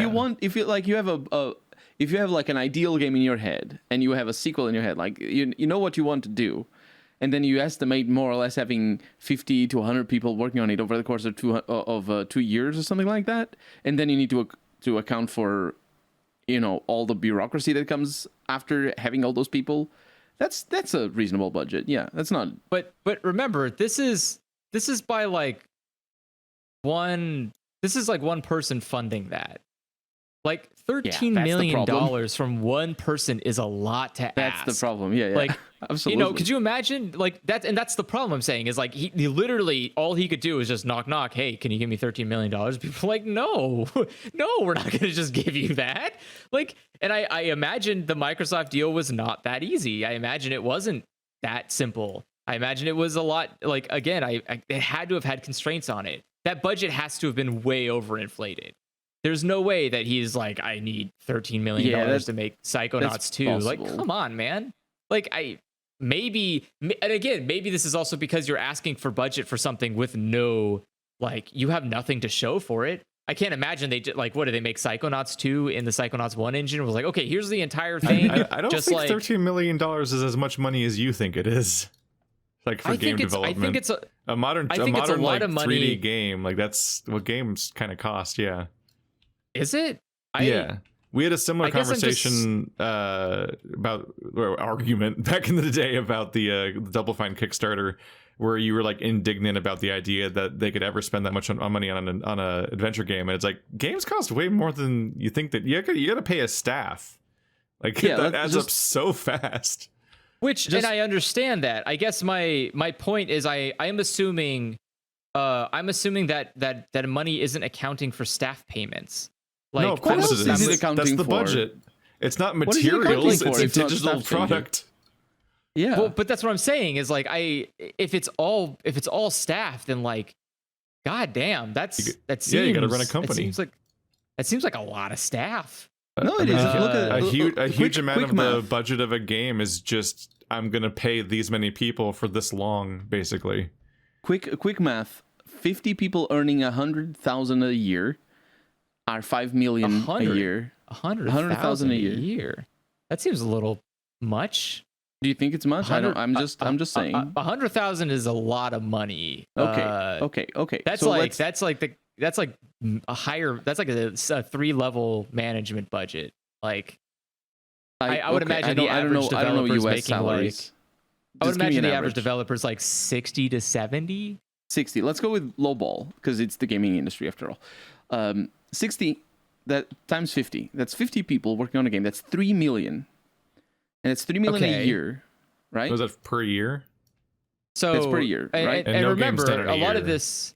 No games done in a year. So times 2, and then you probably double this easily just on the money you pay for offices and contractors. Oh yeah, you have the property, you have licenses, you have voice actors.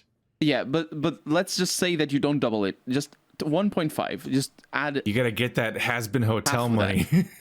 That's 9 million already for 2 years of development, and 2 years of development voice actors, of course, very hard to get back for Rasputin. So given that's that he's for the core YouTube team. videos. 50 people is core team. We're talking like usually you go above that because 50 is really small for modern day. So then what is 14 a low ball? Like it probably is. I don't know. Maybe it isn't. I mean, I don't know. Like this just then this it's different. Then like how is $14 million so difficult that they couldn't get anybody to do this if this seems like a standard? Well, he just has a history of all of his games making less money than they cost, basically. Because you can't convince the publishers. You can just have the best price. You can have the best idea. You can have the best team. If you can't convince the people with the money, then you don't get the money. And that's why the people that have the money are asking, "How is this going to be the next Fortnite?" Yeah. No, then why am I answering this phone call? We're not going to have a meeting. What? Go away. That's the reaction to Tim Schafer for the longest time. For the longest time, like the indie games had problems because of that. You're correct. I think you're correct. It's the opposite. You should be looking at You should be looking at the gold digging thing. If you have money, just invest in a lot of small studios instead of investing in a big one, because otherwise you get things like what Eidos is doing. Both the movie industry and the games industry have a problem where both of them are only interested in making super mega ultra projects.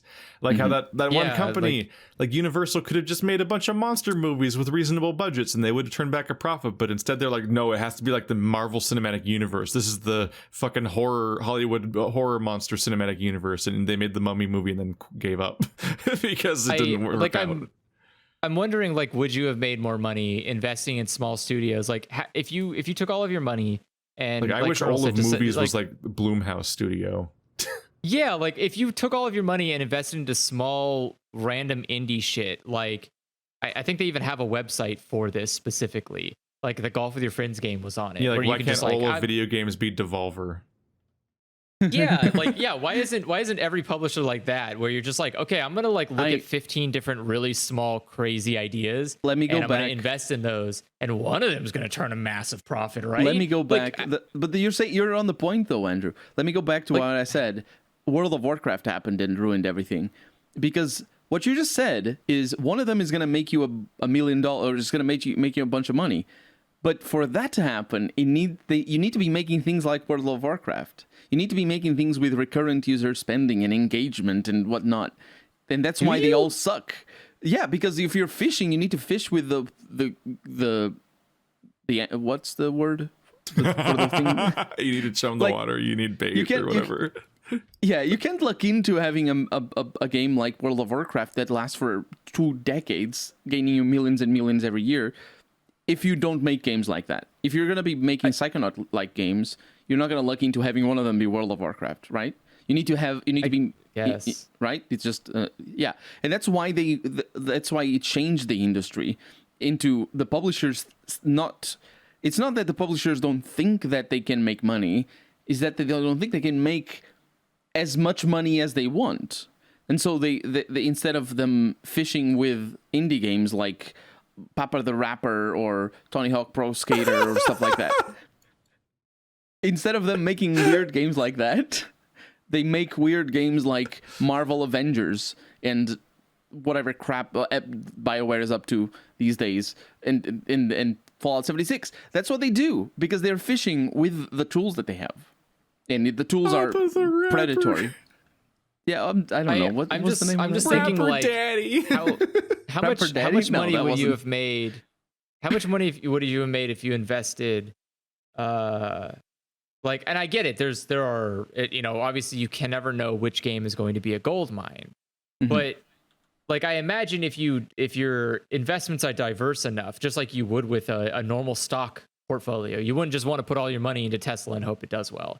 Like, you would want to presumably invest into multiple smaller companies and watch as their profits slowly climb. And as that happens, you're like, oh, I'm making a lot of money over a lot of assets. And like, but then there are some times where you're like, oh, I put 100,000 into this and this and this and this, and one of those just shoots up the roof, and you're like, oh shit, what happened to that one? And you see it just like climb immensely, and you're like, okay, well, that one made a huge solid profit. Like, could you imagine the guy who's like, I invested in 15 games, put like 15,000 in each of them, and one of them turned out to be Undertale, and like, you did it, you succeeded, like, holy shit, your money just got tripled. Or like Cuphead. You're like, oops, I invested into the Cuphead thing, and fuck, that's doing well. What happened in fucking Netflix movie? Oh, I'm making so much. Like yeah, it's like how Blumhouse puts out this fuck ton of movies every year, but then every now and then they get an Invisible Man or a Get Out or a Purge, and then it's like, oh, well, there's our money. There it goes. Yeah, exactly. And like, and then you look back and you like say like, well, how much money are you really making as a return investment on like Call of Duty 8? Like, how much money do you have to put in to actually make a profit? So much money. But are they? But that's the thing, is like, how many people are already investing into that product as well? It's running on a shoestring. They make those games on a shoestring already. But that doesn't mean you're going to make an increased amount of profit in return, because they're running on shoestring, because the overhead cost is so stupidly fucking high for these companies. I see what you mean. Like, so you're investing, like, you have to get so many investors to make a Call of Duty game, that by the time that you're making the profit back, that's why it's shoestring, is because the money is just being like, the small dividends are being sent to all these people, and I can't imagine they're making enough. At that point, the profit doesn't come from the company; it comes from just owning shares. That's when the company the share price becomes detached from actual profitability. This happens all over the industry. It just becomes a weird, like, imagined concept. It happens with a lot of industries, not just gaming, but it definitely happens with Activision and BioWare and not BioWare, sorry, Blizzard and EA, where it doesn't matter that the game makes money. What matters is that the shares go up and the people with the shares make money. That's how the company makes money. Is the people with the shares make money, they're making money. Because the higher ups have shares. The company itself has shares. It's all what's the saying? It's all co-cheese. No, that's not the saying. What? It's kosher. Kosher, that's the one. It's all goat cheese. Goat cheese is a Wasteland reference. I got Wasteland. It's all Gucci. It's all Gucci. Yeah, Gucci. That's the one. It's all Gucci. It's all Gucci. That's what I wanted. Kosher isn't that a Jewish thing? Isn't that like food? But people just say it about shit sometimes. I meant Gucci. Yeah, I mean, they're not talking about salt or whatever. They'll just say it about random shit sometimes. Yeah, so that's why it doesn't make sense. But when you really dig into it, it's just rotten. It's rotten. It's freaking rotten because it's not connected to anything in the first place. They're not trying to make money, and they screw up the games in the process of not actually making money, just basically scamming investors, really. Because once you get to the shareholder stuff, I'm like, wow, this is all just made up, huh? Yeah, I guess imaginary shit. I guess the argument I'm making is like, why are you wasting your time investing money into Call of Duty when it's probably more likely you will strike gold investing into indie? Like the amount of money that I would imagine have access to is going to be, again, this is like, why would you invest into a big name stock? Even if you have the money, why would you invest into it if the return on investment won't be nearly as because again, investment at its core, investment is just gambling for really, really rich people who don't want to go to an stinky museum, like casino with stinky poor people. You want to like do it in a nice, rich environment like a computer. And so the idea is that you want to take your employee's computer because you're not the one actually managing anything. Well, you just pay somebody to make them. It's not even your employee. Technically, you're doing it with some like financial institution that's doing it all for you. It's even worse. But the point is that you're investing money in a different location because this is the better way to gamble for rich people. And so if you're already gambling anyways, why not just do the heart of the gamble? This is like going to a horse race and betting on the horse you know is going to win. And it's like, okay, well, you're not going to make much money because everyone knows it's going to win, so they're all betting on it. But like, I guess you can do that. But you know, like, why wouldn't you just bet on like the rare chance? Like, I guess because you can't control it. Well, yeah, because you can't control it. You don't know it's going to be successful. But again, that's the whole point. That's the whole point of gambling is that you're supposed to. But it's not the point. You're supposed to. It's like it's just you get to a point when you have so much money that basically you can't not make more money. It's just impossible to lose money because it's all it's risk management. You know, and not in the sense that it's very unlikely that you'll lose money. It's in the sense that the only way you're going to lose money if there's an overall crash of the economy. And 2008 has shown that not even with an overall crash of the economy will you actually lose money unless you go to prison. And because they're never going to prison because, well, maybe they are. Either way, maybe they are. But yeah, that's the only way they'll lose money is if they go to prison. That's the situation that we're in. So you get to a point where you have that much money. There's no reason gambling. It's not a gamble. It's not.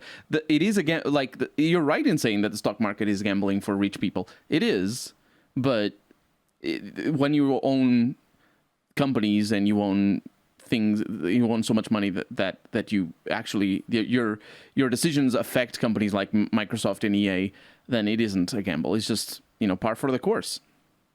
Is instead of the only gamble is this year I only made 3 billion instead of maybe not billion, I don't know, probably billion as well, but okay, 100 million, I only made 100 million instead of 200 or something like that. That's the gamble that they're making. It's just I get it. Again, at the end of the day, I understand the entire I understand how capitalism works. I understand how investment works. I understand that the goal is not to strike it rich. The goal is to maintain wealth over a long period of time. Yeah. And so the best way to do that is investing in things that you know will not fail or lose you money. And so again, you just end up investing into really stable products. But again, also, this is usually what you end up doing is creating a market that doesn't really make you money, except in like a very loose sense. Like you're making some money, but that's only because you have enough money to invest in multiple different products that all are stable enough. But it's not like it's not like you're making the amount of money. I guess what I'm trying to say is people make the mistake where they're not planting trees. But for IPs, they're harvesting what exists endlessly while forgetting that they got there by making things in the first place instead of just repeating the same thing forever. Yeah, like that. To me, the idea here is that all you're going to end up doing is you're going to end up like deforesting. Yeah, you're just you're going to end up removing a source of revenue because you didn't want to invest. You didn't want to actually invest into that source of revenue. Like it just paying people to harvest like fruit off of trees isn't going to keep fruit growing. Like that's not how this works. Like if you want to keep harvesting these fruits, you have to keep having trees to harvest from. And eventually the fruit runs out. And then what are you going to do? There's no more trees because you didn't want to fucking invest in trees. And it's like, okay, so just take some of that profit and invest in trees. Like just start invest. I don't know. Just well, there's no incentive behind that, and in fact, the incentive should be because you want to make more there's money. An like, incentive, but it's like a global warming style incentive where it's a very long-term problem that they won't realize what went wrong until it's too late. Yeah, this feels almost like you're burning the candle at two ends, and you're hoping that one end is burning a lot slower than the other, but it's not. It's inverse to what you think it is. Franchise and there's like fatigue, and you just kind of try to ignore it forever.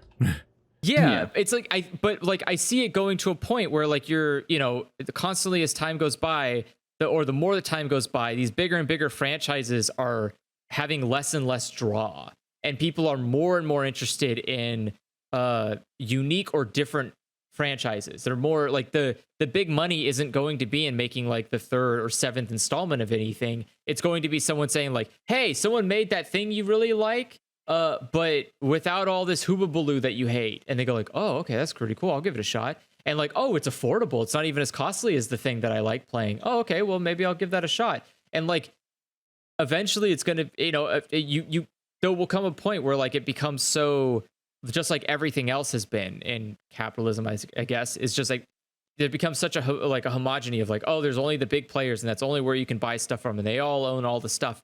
And eventually you get these watered down, really boring products that you end up like resenting, and maybe like not, or it's even, you resent them. Huh? It's even, to use like Colonel's example of World of Warcraft, like it's known as being this big money maker, and a billion other, I'm using the number again facetiously, but like all these different other companies tried to make like lookalikes essentially, and like crashed and failed over and over again for like a decade straight. There were so many people trying to make their own World of Warcraft because it was doing so well. Nowadays, World of Warcraft ain't actually doing that hot. Like it's still around, but its numbers have been just plummeting from expansion to expansion for many years now. And it basically, the reason it still exists in the form it does at all is because like it's got the issue going on of like being if you're a Minecraft YouTuber, you're like, well, if Minecraft's going down in popularity, I guess I'm going down with the ship because that's my entire audience and they won't watch anything else. But where you're like, if you make anything that's not Minecraft, the views are plummeting and it doesn't seem viable. But also in the long term, those Minecraft views keep going down. So like that Minecraft YouTuber really got to keep making more risks regardless and so on. And like, yeah, like they keep going down. I think Minecraft, I can see us being old people and Minecraft still being around. Well, Minecraft took off again, but for a long time Minecraft was getting worse. Or if you want to go like Call of Duty YouTuber, like there's a lot of like ex Call of Duty YouTubers now because Call of Duty YouTube just got way less popular over time. And it's like, you have this messy thing where like if you're someone, or even like Durf does like those like scrap mechanic videos, and that's like extra like risky, like you're tying to one indie game that's a particular bubble of audience that like will have like a tapering off and so on.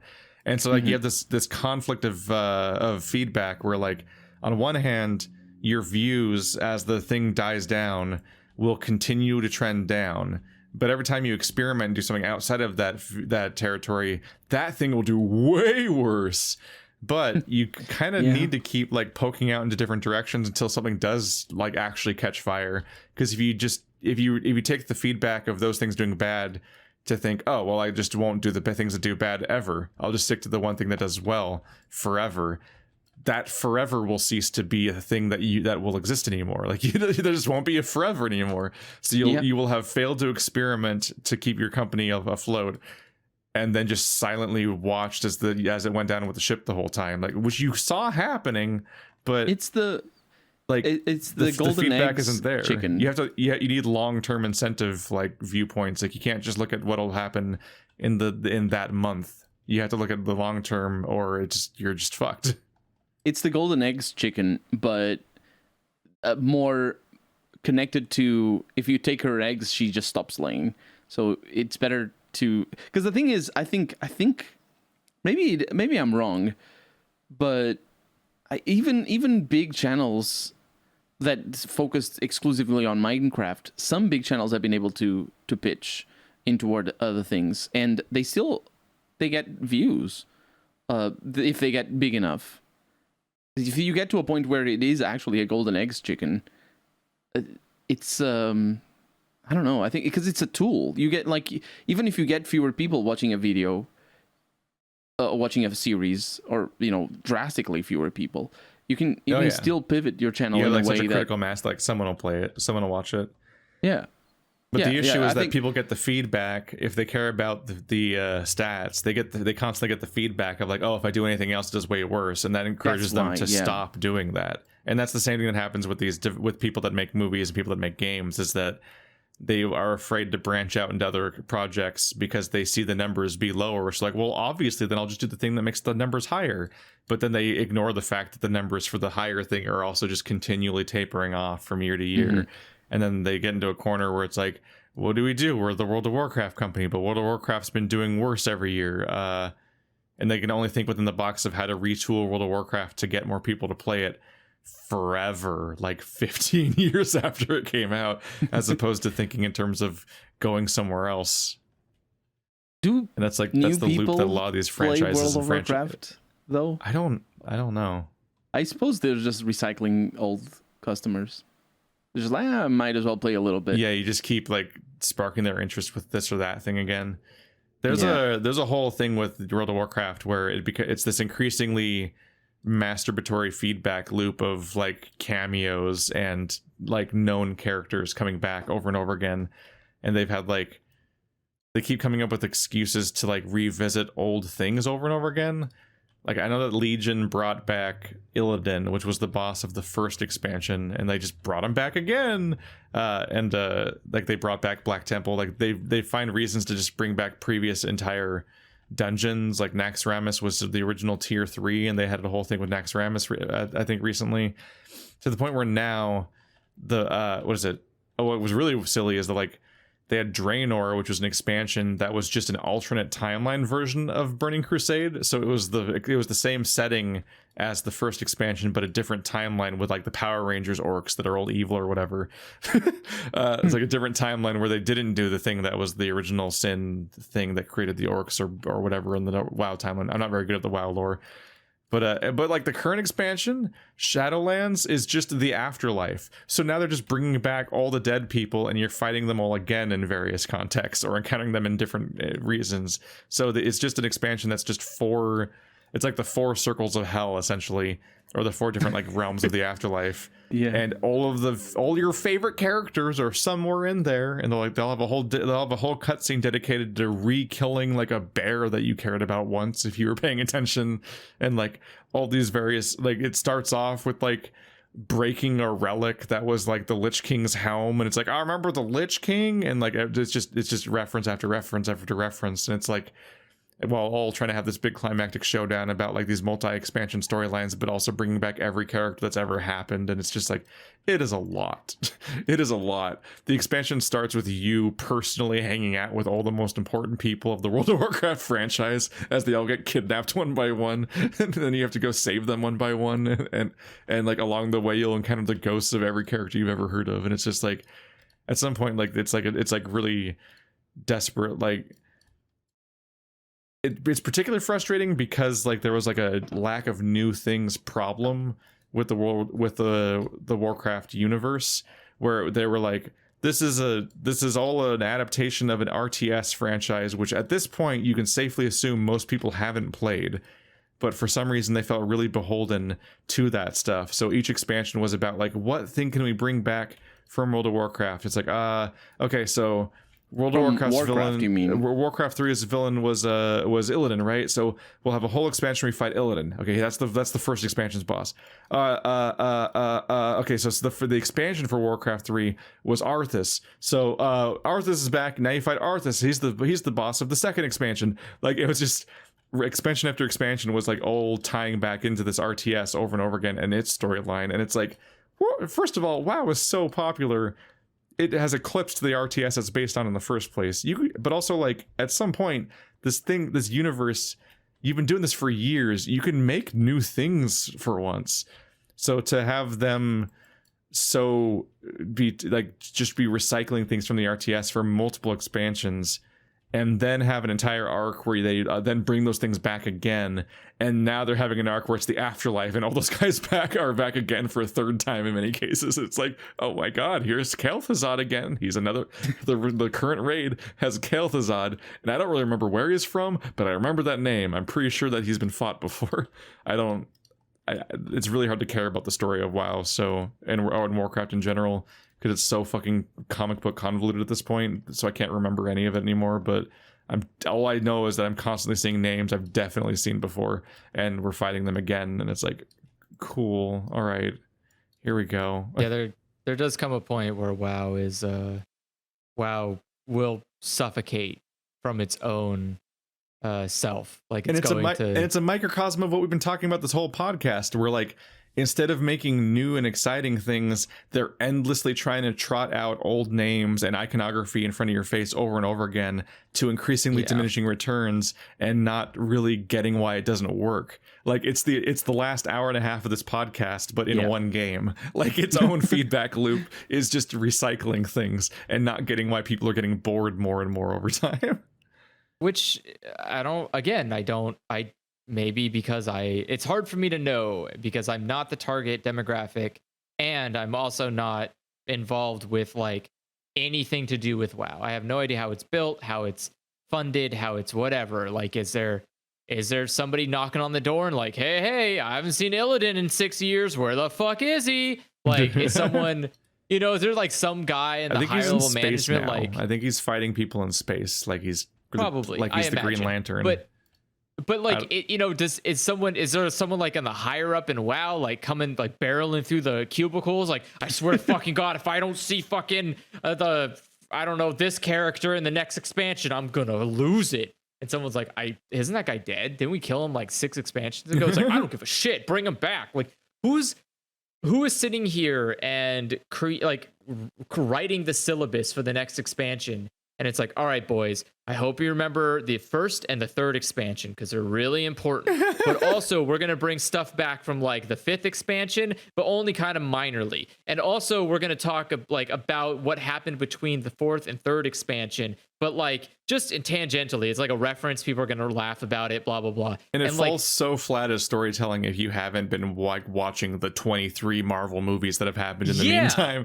Like, it's like Endgame shit, where like the current expansion opens with Bolivar, like, and like it's like Sylvanas fights Bolivar and breaks Illidan's helm, which shatters the sky for some reason, and that's bad, I guess. And then Bolivar has you slowly drag the fragments of Illidan's of Arthas's helm together to enter the afterlife. And this whole time I'm like, who the fuck is Bolivar? I don't know who you are. I didn't play Wrath of the Lich King or whatever Bolivar is from, so I just don't know what's happening and who I'm talking to, and I'm just sad that the Tauren guy's been like getting tortured and dropped off a cliff. And maybe he is new. Maybe he's brand new content. Like, some of these races are brand new content, but you don't know when it's a Mr. Poopy Butthole. Like, when is it like a situation where like everyone's just acting like we all know this guy, but he's actually brand new, like Mr. Poopy Butthole, or fucking the villain of Resident Evil 6 that they act like as a character but you've never heard of them before, or like when that one old guy shows up in Half-Life 2 episode 2 and everyone just knows him and you're like, I don't know this guy. Who the fuck is this guy? He's third Doctor, man. It feels WoW has like become such an ignorable parody of itself. Like, people can just play WoW without paying attention to the story, but the story itself doesn't really it doesn't go out of its way to like catch you up. It's not like, hey, remember last time in like, it's incomprehensible. Like, and it has the usual MMO problem where like the entire first half of the story can't be played anymore because they deleted it from existence. Because Cataclysm unmade the original WoW, and now you just can't experience that story anymore unless you once again go back to classic and experience it in real time, like not instead of all at once. Like you have to like invest years of your time into filling in the back catalog of what happened before Cataclysm. And I guess because it doesn't do that, if you jump in at the new expansion, you kind of just like turn your brain off. And the moment you turn your brain off, you fucked yourself, because now you're never going to know what the hell's going on in like 20 expansions. And it's like that to some strange people, that's choice okay, that like the strange choice that Final Fantasy 14 made to make the fucking original Final Fantasy 14 that failed canon. So it constantly refers to a game you can't play. And it's like, shut the fuck up. I don't know what you're talking about. No one knows what you're talking about. Some guy probably made a fucking career out of being the YouTube like Final Fantasy 14 OG ambassador that just like explains the plot of the original game to you like Vati Vidya, so you can tell what the fuck people are talking about in the reboot sequel, whatever the fuck the current 14 is, which is like Cataclysm essentially, but way faster. I'll never know what the story of World of Warcraft is, because the requirement, the investment needed to figure it out is just beyond what I could ever give a shit about. But it's also just, it's baffling that this is the best that this company can come up with. And this is the only, besides Final Fantasy 14, like this is like the main MMO. Like this is the big guy. This is the biggest around, and somehow I don't think things are going well for them right now, because they're not. It's going terribly. Any video from any like MMO YouTuber lately in my trending or whatever the fuck, it's always like, wow, this Asmongold or Jesse Cox or whoever the fuck is giving up WoW for Final Fantasy 14, like across the board. It's like, like it seems like everyone's jumping ship, and there's probably a good reason for it, is because how much longer do you have? This is the Bleach problem. How much longer do you have to invest of your life into this fucking story that isn't going anywhere and no one seems to give a shit about, before you just either give up or wait until like the sweet release of death? Like it's funny because it makes us look like trend chasers, when it really was just a whim of like, hey, do you want to play Final Fantasy 14 or Satisfactory next? And then we already beat the expansion. We beat the expansion of WoW, and it's like, well, I guess we don't know what else to do. Is you just gotta wait for raids, or you gotta like play a different MMO because there ain't fucking anything else to do. We just screwed around and played WoW for a bit, and then we hit level cap, and we were like, I don't know, what should we play next? I don't know. You have a Final Fantasy account, right? What's that game like? And we just on a whim we started playing it, and then now it's like the big wave is everyone playing that. But it was not. That was not the motivation. I had no idea that was going to happen. Yeah. It jumps at you when you don't expect it. Yeah. But you have to be fishing for it. We're over time at this point. It's probably about time to cut it. We're probably going in circles over real a time, bit. and not over our usual 3 hour that is already over time. Oh yeah, we're supposed to be stopping at like 2 hours usually. But most importantly, my food's already here, so fuck y'all. Food time. Goodbye, Andrew. Go walk your dog. That's the best part. Never. It's a confusing command. That's a confusing statement without context. But it's because the time buffer between the podcast and Final Fantasy is Andrew walking his dog in between, and then Final Fantasy starts. Pretty much. See you all next time. All right. Bye. Send in questions. I meant to get to them, but then we had a continuous chain of topics for the entire episode, as it usually goes. I really got to just open with a question if I want one. Yeah. And then we can have our chain of topics as it usually goes. Yay.